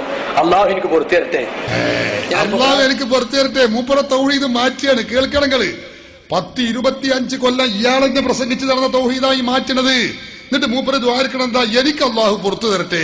അപ്പോഴും ആ തൗഹീദ്, പ്രാചീന തൗഹീദ്, 75 കൊല്ലക്കാലം മുജാഹിദ് പഠിപ്പിച്ച തൗഹീദ് സിഹർ ഫലിക്കൂല, സിഹർ ഫലിക്കുന്നു വിശ്വസിച്ച ഖദാ ഖദറിനെതിരാണ് എന്ന് പറഞ്ഞ തൗഹീദ് അനുസരിച്ച് ജീവിച്ചു മരിച്ചുപോയ പ്രാചീന നേതാക്കളില്ലേ, മുജാഹിദിന്റെ അനുയായികളില്ലേ, അവർക്കൊന്നും തൗഹീദില്ല, അവരൊക്കെ ശിർക്കിലാണ് എന്നല്ലേ വരിക. എന്നിട്ട് മൂപ്പര് ദ്വാരക്കണതായിരിക്കാം, മൂപ്പര കാര്യം സലാം, എനിക്ക് അള്ളാഹു പുറത്തിരട്ടെ. അപ്പൊ ഈ തൗഹീദ് ഇല്ലാതെ ജീവിച്ചു പോയാലോ ഒരു നരകക്കുണ്ടിലവിടെ കിടക്കട്ടെ, ഇന്റെ കാര്യം അള്ളാഹു സലാമത്താക്കട്ടെ. നോക്ക് നിങ്ങൾ, കഴിഞ്ഞില്ല. അയാൾ എന്നെ പറയുന്നു ഈ തൗഹീദ് പൊട്ടത്തരാകുന്നു, പഴയ തൗഹീദ് പൊട്ടത്തരാണ്. കേട്ടോളൂ അയാളെന്ന് പറയുന്നത്. ഇപ്പൊ എന്റെ 2 ഓഡിയോ CD വെക്കുന്നുണ്ട്. ഓഡിയോ കാസറ്റുകൾ CD കിട്ടിയിട്ടില്ല. ഒന്ന് 98 ഞാൻ പ്രസംഗിച്ചതാണ്. ഈ സുല്ലമിയുടെ ശിഷ്യനായി വളർന്നു വന്ന ഞാൻ അദ്ദേഹത്തിന്റെ സ്വാധീനത്താലുണ്ടായ ചില ആശയങ്ങൾ, സിഹർ ഫലിക്കൂല, സിഹർ ഫലിക്കുന്നു വിചാരിച്ച ഖദാ ഖദറിനെതിരാണെന്നൊക്കെ പറഞ്ഞ് ഞാൻ പ്രസംഗിച്ചിട്ടുണ്ട്. പൊട്ടത്തരം എന്നൊക്കെ പറഞ്ഞ് ഞാൻ പ്രസംഗിച്ചിട്ടുണ്ട്. പൊട്ടത്തരം, ആ തൗഹീദ് പൊട്ടത്തരാണ്. പൊട്ടത്തരം, മണ്ടത്തരം, വിഡ്ഢിത്തരം, ഇങ്ങനെ ജാതി തൗഹീദായി ഇവരുടെ തൗഹീദ്. 2007 മുജാഹിദുകൾ പഴയ തൗഹീദ് മാറ്റി പഴയ തൗഹീദ് പൊട്ടത്തരമാണെന്നും വിഡ്ഢിത്തരമാണെന്നും തുറന്നു പറയുന്നു. നോക്കണം നിങ്ങൾ. അപ്പോ സിഹർ ഫലിക്കുമോ ഇല്ലയോ? പഴയ കാലത്ത് ശിർക്കാണ്, 2007 കൂടി അത് തൗഹീദായി. ഇനി നിങ്ങൾക്കറിയോ കണ്ണേറ്, പഴയ തൗഹീദ് അനുസരിച്ച് കണ്ണേറ് ഫലിക്കൂല. കണ്ണേറ് ഫലിക്കുന്നു വിശ്വസിക്കുന്നത് ശിർക്കാണ് നാം മുജാഹിദ് പഠിപ്പിച്ചത്. മലയാളം അറിയുന്ന ഏത് മുജാഹിദുകളുണ്ടെങ്കിലും ആരെങ്കിലും സംശയിക്കുന്നുവെങ്കിൽ നോക്കാം, ഉറപ്പുവരുത്താം, സംശയം തീർക്കാം. സന്തോഷേ ഉള്ളൂ. നിങ്ങളൊക്കെ ഹിദായത്തിൽ എത്തണമെന്നാണ് ഞങ്ങളുടെ ആഗ്രഹം. അചഞ്ചലമായ തൗഹീദിൽ അംഗത്വം എടുക്കണമെന്ന് ആഗ്രഹിച്ചുകൊണ്ടാണ് ഇത് പറയുന്നത്. സഹോദരങ്ങളെ, കണ്ണേറ് ഫലിക്കൂല. പഴയ തൗഹീദ് കേട്ടോളൂ മുജാഹിദിന്റെ. കണ്ണേറ് ഫലിക്കുകയില്ല എന്നതാണ് വസ്തുത. കണ്ണേറ് ഫലിക്കുകയില്ല എന്നതാണ് വസ്തുത. ഇത് മുജാഹിദിന്റെ തൗഹീദാണ്. ഇനി സക്കരിയ സലാഹി KNM ഗ്രൂപ്പിന്റെ ആ വലിയ നേതാവായിരുന്ന സന്ദർഭത്തിൽ അയാൾ പറഞ്ഞത് കേട്ടോളൂ, കണ്ണേറ് ഫലിക്കൂല. അതിന് മൂപ്പര് ഒരു ഉദാഹരണമൊക്കെ പറയുന്നുണ്ട്, കേട്ടോളൂ നിങ്ങൾ. പിന്നെ കണ്ണേറ് അല്ലേ, നമ്മുടെ വീട്ടിന്റെ പെരപ്പുറത്ത് ഒരു 5-6 കുമ്പളങ്ങ അല്ലെങ്കിൽ 5-6 വെള്ളരി അല്ല 5-6 മത്തൻ നിൽക്കുന്നത് കണ്ടു. അങ്ങനെ ഒരു അമൂട്ടിയാക്കയിൽ എങ്ങനെയാണ് പോകുമ്പോ, എന്താ സൈനവാ എന്റെ കുമ്പളങ്ങ ഉഷാറായിട്ടുണ്ടല്ലോ എന്നാണ് അമൂട്ടിയാക്ക അവിടെ തന്നെ പോയി. കുറച്ച് കഴിഞ്ഞപ്പോ 1 വീണ് 2 വീണ് ആകെ മത്തം മുഴുവൻ പോയി. ആ മനുഷ്യന്റെ ഒരു നാവേ. എന്നിട്ട് പിന്നെ നാട്ടിലാകെ പാട്ടായി, അമൂട്ടിയാക്ക ഏതെങ്കിലും വരുന്നുണ്ടെങ്കിൽ നോക്കിക്കോളുണ്ട്. അതാണ് എന്തെങ്കിലുമൊക്കെ ഉണ്ടായാൽ നമ്മളെ ആളുകൾ അപ്പൊ എന്തെങ്കിലുമൊക്കെ ഇട്ട് മറച്ചു വെക്കും. എന്തെങ്കിലും ഒരു മത്തൻ ഉണ്ടായാൽ അതിന്റെ മുകളിൽ പട്ടയും പാളയൊക്കെ കൊണ്ടുവന്ന് വെക്കും. എന്തിനാ? കണ്ടാ വല്ലോനും പറഞ്ഞളയും. അപ്പൊ നാവേറ് തട്ടും. നാവ് കൊണ്ടുള്ള ഏറ്, കല്ലുകൊണ്ടുള്ള ഏറും വാളുകൊണ്ടുള്ള ഏറും ഒക്കെ കേട്ടിട്ടുണ്ട്. നാവ് കൊണ്ടുള്ള ഏറുണ്ട്, നാവേറ്. പിന്നെ കണ്ണുകൊണ്ടുള്ള ഏറുണ്ട്, അതാണ് കണ്ണേറ്. ഇങ്ങനെ യഥാർത്ഥത്തിൽ അവിടെ നമ്മൾ ഹൈറും ഷെറും അള്ളാഹുവാണ് ചെയ്യുന്നതെന്നുള്ള വിശ്വാസത്തിന് ഘടകവിരുദ്ധമാണ്. കാര്യകാരണ ബന്ധങ്ങൾക്ക് അതീതമായിട്ട് നന്മയും തിന്മയും വരുത്താൻ പടച്ചവനെ കൊണ്ട് മാത്രമേ സാധിക്കുകയുള്ളൂ. ഒരാളൊന്ന് നോക്കിയത് കൊണ്ടോ ഒരാളൊന്ന് എന്തെങ്കിലും പറഞ്ഞത് കൊണ്ടോ നമ്മുടെ സാധനത്തിന് ഒരു ദോഷം കേട്ടില്ലെങ്കിൽ ഒരാൾ പറഞ്ഞത് കൊണ്ടോ നോക്കിയത് കൊണ്ടോ ഒരു സാധനത്തിന് ഒന്നും പറ്റൂല, കണ്ണേറ് ഫലിക്കൂല. പഴയ തൗഹീദ് അങ്ങനെയാണ്. 2007 മുജാഹിദ് തൗഹീദ് മാറ്റി. തൗഹീദിന് ചാഞ്ചല്യം സംഭവിച്ചുകൊണ്ട് പറഞ്ഞു കണ്ണേറ് ഫലിക്കും. സക്കരിയ ഗ്രൂപ്പിലെ പ്രമുഖ നേതാവായിരുന്ന കുപ്രസിദ്ധനായ ഒരു മൗലവിയുണ്ട്, ശംസുദ്ദീൻ മൗലവി പാലത്ത്. അയാൾ പറയുന്നത് കേട്ടോളൂ, കണ്ണേറ് ഫലിക്കും. ഹദീസൊക്കെ ഓതിയിട്ടല്ലേ മൂപ്പര് സ്ഥാപിക്കണത്, കേട്ടോളൂ. താങ്കളെ അലട്ടുന്ന ദ്രോഹിക്കുന്ന എല്ലാ പ്രശ്നങ്ങളിൽ നിന്നും മിൻ ശർരി കുല്ലി നഫ്സിൻ, അതേപോലെ എല്ലാ ഷർറിൽ നിന്നും, ഔ ഐനി ഹാസിദിൻ, അസൂയക്കാരന്റെ കണ്ണേറിൽ നിന്നും. കണ്ണേറ് ഇന്നൽ ഐന ഹഖുൻ, കണ്ണേറ് സത്യമാണ്. അസൂയക്കാരന്റെ കണ്ണേറിൽ നിന്നും. കണ്ണേറ് ഇന്നൽ ഐന ഹഖുൻ, കണ്ണേറ് സത്യമാണ്. പക്ഷെ കണ്ണേറിൽ നിന്ന് രക്ഷപ്പെടാൻ വേണ്ടിയിട്ട് ഒരു പേക്കോലുണ്ടാക്കി വെക്കല്ല വേണ്ടത്, അത് ഹറാമായ ചികിത്സ. പടച്ചോൻ പഠിപ്പിച്ച ചികിത്സ എന്നാണ് പഠിപ്പിച്ച, അത് ചെല്ല വേണ്ടത്. കണ്ണേറ് സത്യമാകുന്നു. മുമ്പ് പറഞ്ഞതോ കണ്ണേറ് ഫലിക്കൂല, സൈനബാന്റെ കുമ്പളങ്ങൾക്ക് ഒരു കുഴപ്പവും പറ്റൂല എന്നാ അന്ന് പറഞ്ഞിരുന്നത്. നോക്കണങ്ങള്. ഇപ്പൊ പറയണതോ കണ്ണേറ് ഫലിക്കും. തൗഹീദ് മാറിയാണ്, തൗഹീദ് മാറി. സുന്നത്തിയമായത്തിന്റെ വിശ്വാസികൾ ഏറുവാടിക്ക് പോകുമ്പോ, മുത്തുപേട്ടക്ക് പോകുമ്പോൾ മുജാഹിദുകൾ ചെറുവാടിയിലേക്കും ചെമ്പ്രശ്ശേരിയിലേക്കും പോകുന്ന കാലം. ചെമ്പ്രശ്ശേരി എന്ന് പറഞ്ഞ വണ്ടൂരിൽ നിന്ന് കുറച്ചാണ് പോയാൽ മതി. അവിടെ ഒരു മുജാഹിദ് മൗലവി ഖുർആൻ ഓതി ചികിത്സിക്കുകയാണ്. MBBS പാസ്സായ ഡോക്ടർ കോയല് വെച്ച് പരിശോധന നിർത്തിയിട്ട് കോഴിമുട്ടയും തകിടും വെച്ച് പരിശോധിക്കണ കാലം വന്നിട്ടുണ്ടെങ്കിൽ ഡോക്ടർമാർക്കും ഇങ്ങനെയൊക്കെ ചെയ്യാമെന്ന ആത്മവിശ്വാസം മുസ്ലിം കൈരളിക്ക് കൈമാറിയ പണ്ഡിതനാണ് ശൈഖുന കാന്തപുരം അബൂബക്കർ മുസ്ലിയാർ. പണ്ടതൊക്കെ ഇംഗ്ലീഷ് പഠിച്ചാ പിന്നെ മന്ത്രിച്ചൂര്യ ഒരു അല്പനാകും എന്നുള്ള തോന്നലുണ്ടായിരുന്നു. അല്ല, ഇപ്പൊ അത് അന്തസ്സാന്ന് വിശ്വസിച്ചു. വഹാബികളെ രാത്രികാലങ്ങളിൽ പോയി ചികിത്സിച്ച ചികിത്സകൾ പട്ടാപ്പകൽ വഹാബികൾക്ക് വിളിച്ചു പറയാനുള്ള സാമൂഹിക പരിസരം രൂപപ്പെടുത്തി കൊടുത്തത് മർക്കസ് സഖാഫത്ത് സുന്നിയയുടെ നവോത്ഥാന വിപ്ലവമാണ്. കാരണം തിരുവനന്തപുരത്ത് ആഭ്യന്തരമന്ത്രിനെ കണ്ട് വരുന്ന വൈക്കല്ലേ മന്ത്രി ചൂതി കൊടുക്കണേ. അപ്പോ മന്ത്രി ചൂത്തോണ്ട് ഇതൊന്നും തടസ്സാവൂലെന്ന് ഇപ്പൊ വഹാബിയൊക്കെ ബോധ്യപ്പെട്ടു. എന്നാ പിന്നെ കണ്ടതൊക്കെ കുറച്ചാണ് പറഞ്ഞാള് എന്നോടത്ത് വഹാബികൾ എത്തിയതാ. എത്തിയെന്ന് മാത്രല്ല, ചികിത്സ സാകല വാളെടുത്തവർ മുഴുവനും വെളിച്ചപ്പാട് എന്ന് പറഞ്ഞ പോലെ എല്ലാരും ചികിത്സ തുടങ്ങി. എവിടെ എത്തിയെന്നറിയോ മുജാഹിദുകൾ? കണ്ണേറ് ഫലിക്കുന്നു മാത്രല്ല, കണ്ണേറ് ഫലിച്ചാൽ എങ്ങനെയാണ് അതിന് ചികിത്സിക്കേണ്ടത് എന്ന് കൂടി മുജാഹിദ് പഠിപ്പിച്ചു കൊടുക്കുകയാണ്. എന്താ ചെയ്യേണ്ടതെന്ന് അറിയോ? മുജാഹിദ് പറയുന്നു, ആരുടെ കണ്ണാണോ ഒരാൾക്ക് ഏറ്റതെങ്കിൽ ഏറ്റ ആ കണ്ണിന്റെ ഉടമയുണ്ടാവുമല്ലോ ഒരാള്, അയാളെ കുളിപ്പിച്ച ആ വെള്ളം കൊണ്ട് ഈ കുട്ടിയെ അല്ലെങ്കിൽ രോഗിയെ കുളിപ്പിക്കണം. എങ്ങനെയുണ്ട് ചികിത്സ? നവോത്ഥാനത്തിന്റെ നായകന്മാര് പഠിപ്പിക്കുന്ന ചികിത്സയാണ്. കേട്ടോളൂ, മുജാഹിദ് അബ്ദുൽ ലത്തീഫ് മൗലവി കരിമ്പിലാക്കലതിനെ രേഖപ്പെടുത്തി വെക്കുന്നത് കേട്ടോ. കുറച്ചുകൂടി മുന്നോട്ട് പോയി അടുത്ത മഹല്ലിലെ ഖത്തീബിനെ വിളിച്ചു. അയാൾ പറഞ്ഞു കണ്ണേർ ഫലിക്കും, പ്രതിവിധിയുമുണ്ട്. എന്താ പ്രതിവിധി? ആരെ കണ്ണാണോ തട്ടിയത് അവനെ കുളിപ്പിച്ച് ആ വെള്ളം കൊണ്ട് കണ്ണേർ തട്ടിയ ഈ കുട്ടിയെ കുളിപ്പിക്കണം. എങ്ങനെയുണ്ട് തൗഹീദ്? ആരുടെ കണ്ണാണോ തട്ടിയത് എങ്കിൽ ആ തട്ടിയ ആളെ കുളിപ്പിച്ച വെള്ളം കൊണ്ട് ഈ രോഗിയെ കുട്ടിയെ കുളിപ്പിക്കണം. കഴിഞ്ഞില്ല. ഒരുപക്ഷെ അതുകൊണ്ട് രോഗം സുഖമാവാതെ ഇരുന്നേക്കാം, എന്നാൽ പിന്നെ സുഖമാകും എന്ന് ഉറപ്പുള്ള ഒരു ചികിത്സയും കൂടിയുണ്ട്. അതെന്താ?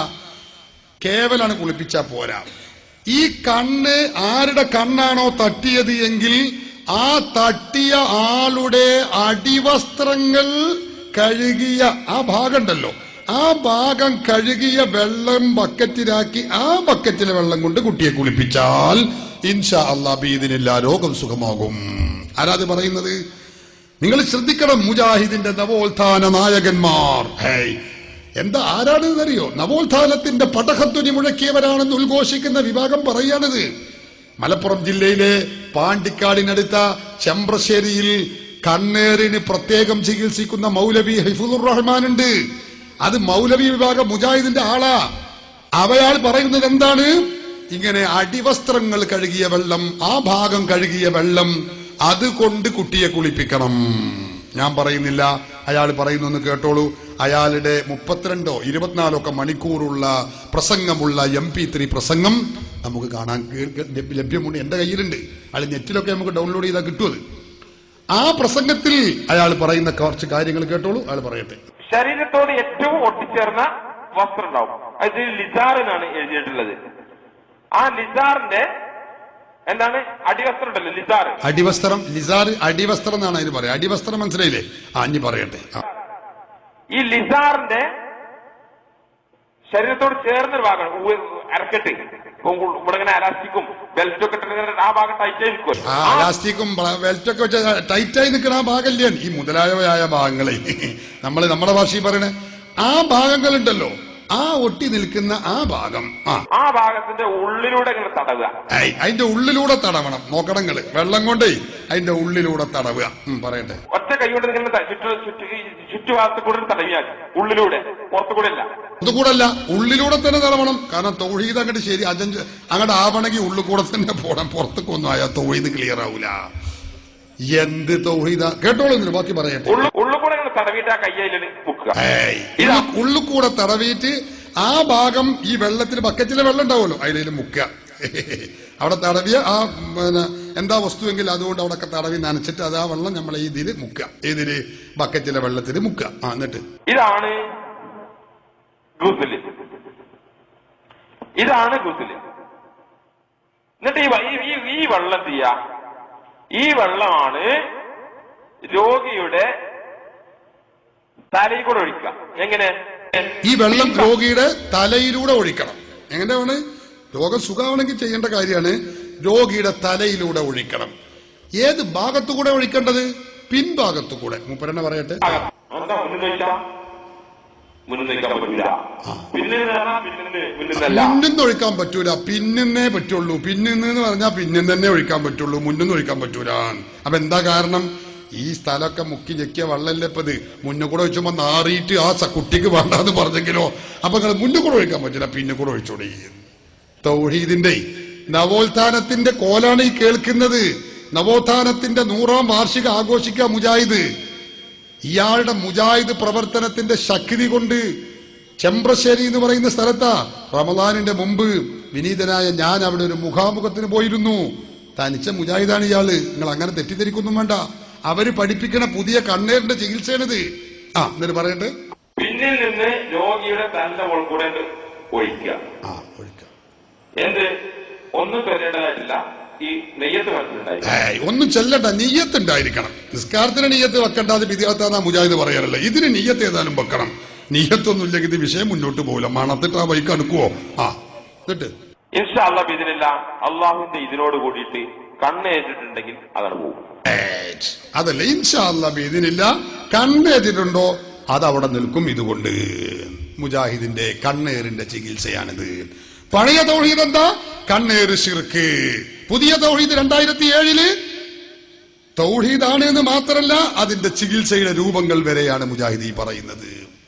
അങ്ങനെ പഴയ ശിർക്കുകളൊക്കെ തൗഹീദായി മാറുന്നു. ഒരു വിഭാഗം മൗലവിമാർ ശിർക്കിലാണെന്ന് അലിമദനി പറയട്ടെ. ഇസ്ലാം 2007 ഏപ്രിൽ മാസം, ആ ഏപ്രിൽ മാസത്തിൽ നിങ്ങൾ എത്തിയതല്ല.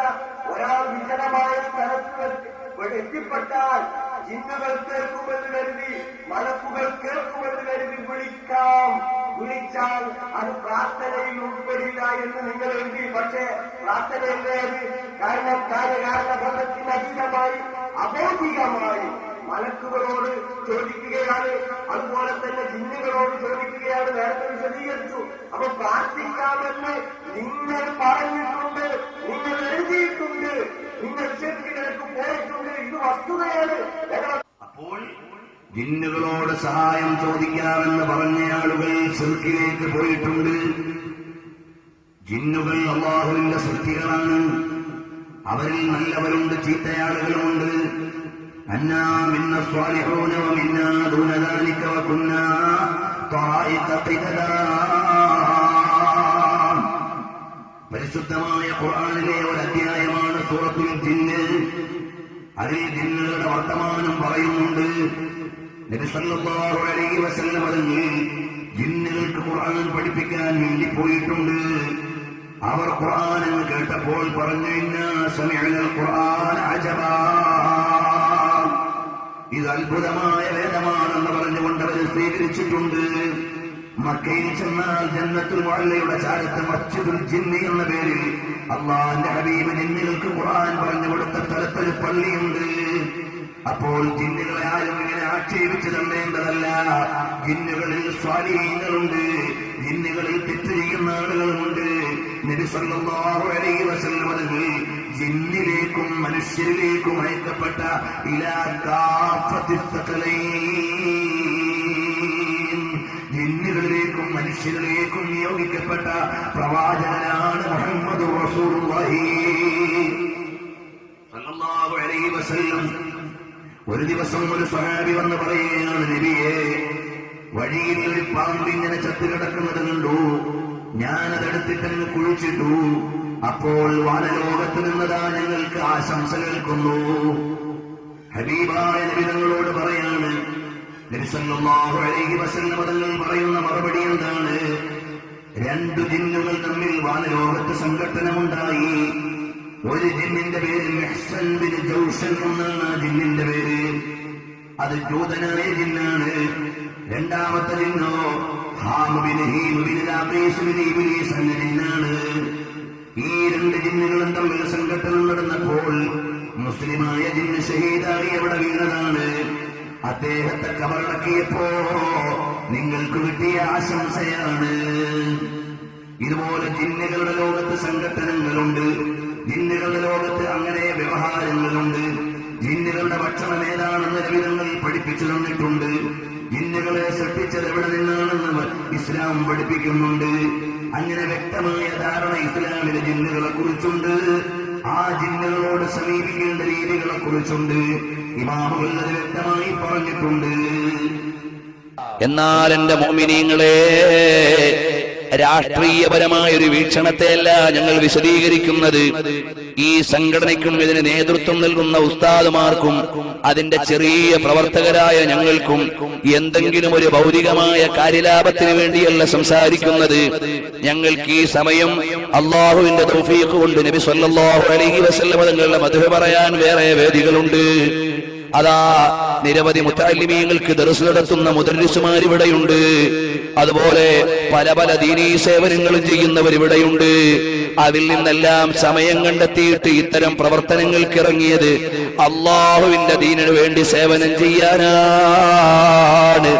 നാളെ ആഖിറത്തിൽ ചെല്ലുമ്പോ ഒരു വിഭാഗം ആളുകൾ തൗഹീദ് തന്നെ പങ്കുവെച്ചിട്ട് കളിച്ചപ്പോ സാധാരണക്കാരായ ജനങ്ങൾക്ക് ശരിയായ ഈമാൻ എന്തുകൊണ്ട് പറഞ്ഞു കൊടുത്തില്ല എന്ന് മുതഅല്ലിമീങ്ങളായ ഞങ്ങളോട്, ആലിമീങ്ങളായ ഞങ്ങളുടെ നേതാക്കളോട് ചോദിക്കുമെന്ന് ഞങ്ങൾ ഭയപ്പെട്ടുകൊണ്ട് പടച്ചവനെ പേടിച്ചുകൊണ്ടിറങ്ങിയതാണ്. ഭൗതികമായ ഒരു കാര്യലാഭവും ഈ വിശദീകരണങ്ങൾക്കോ പരിപാടികൾക്കോ പിന്നിൽ ഞങ്ങൾക്ക് ലക്ഷ്യമില്ലാതെ കിട്ടുന്നുമില്ല. അതുകൊണ്ട് എന്റെ ഈമാനുള്ള ജനങ്ങളെ, ഞങ്ങൾ വിളിക്കുന്നത് പുതിയ പ്രസ്ഥാനത്തിലേക്കല്ല, പുതിയ ഈമാനിലേക്കല്ല, പുതിയ ഇസ്ലാമിലേക്കല്ല. നമ്മുടെ കയ്യിലേക്ക് ഇമാമിങ്ങൾ എന്ന ഒരു ഇസ്ലാമുണ്ട്. അതിൽ നിന്ന് മാറാതെ നിങ്ങളൊന്ന് മുറുകെ പിടിച്ചു നിൽക്കണേ. തേറ്റപ്പല്ലുകൊണ്ട് കടിച്ചു പിടിക്കണം. മുൻപല്ലുകൊണ്ട് പിടിച്ചാൽ 8 മുജാഹിദും കൂടെ ഒരുമിച്ച് പിടിക്കുമ്പോ ചിലപ്പോ മുൻപല്ലങ്ങ് തെറിച്ചു പോയേക്കാം. അതുകൊണ്ട് തേറ്റപ്പല്ലുകൊണ്ട് മുറുകെ പിടിച്ചോ. ഹബീബായ നബിതങ്ങളുടെ ദീനിൽ നിന്ന് മാറാതെ കളങ്കമില്ലാത്ത ഈമാനോട് ജീവിച്ചോ.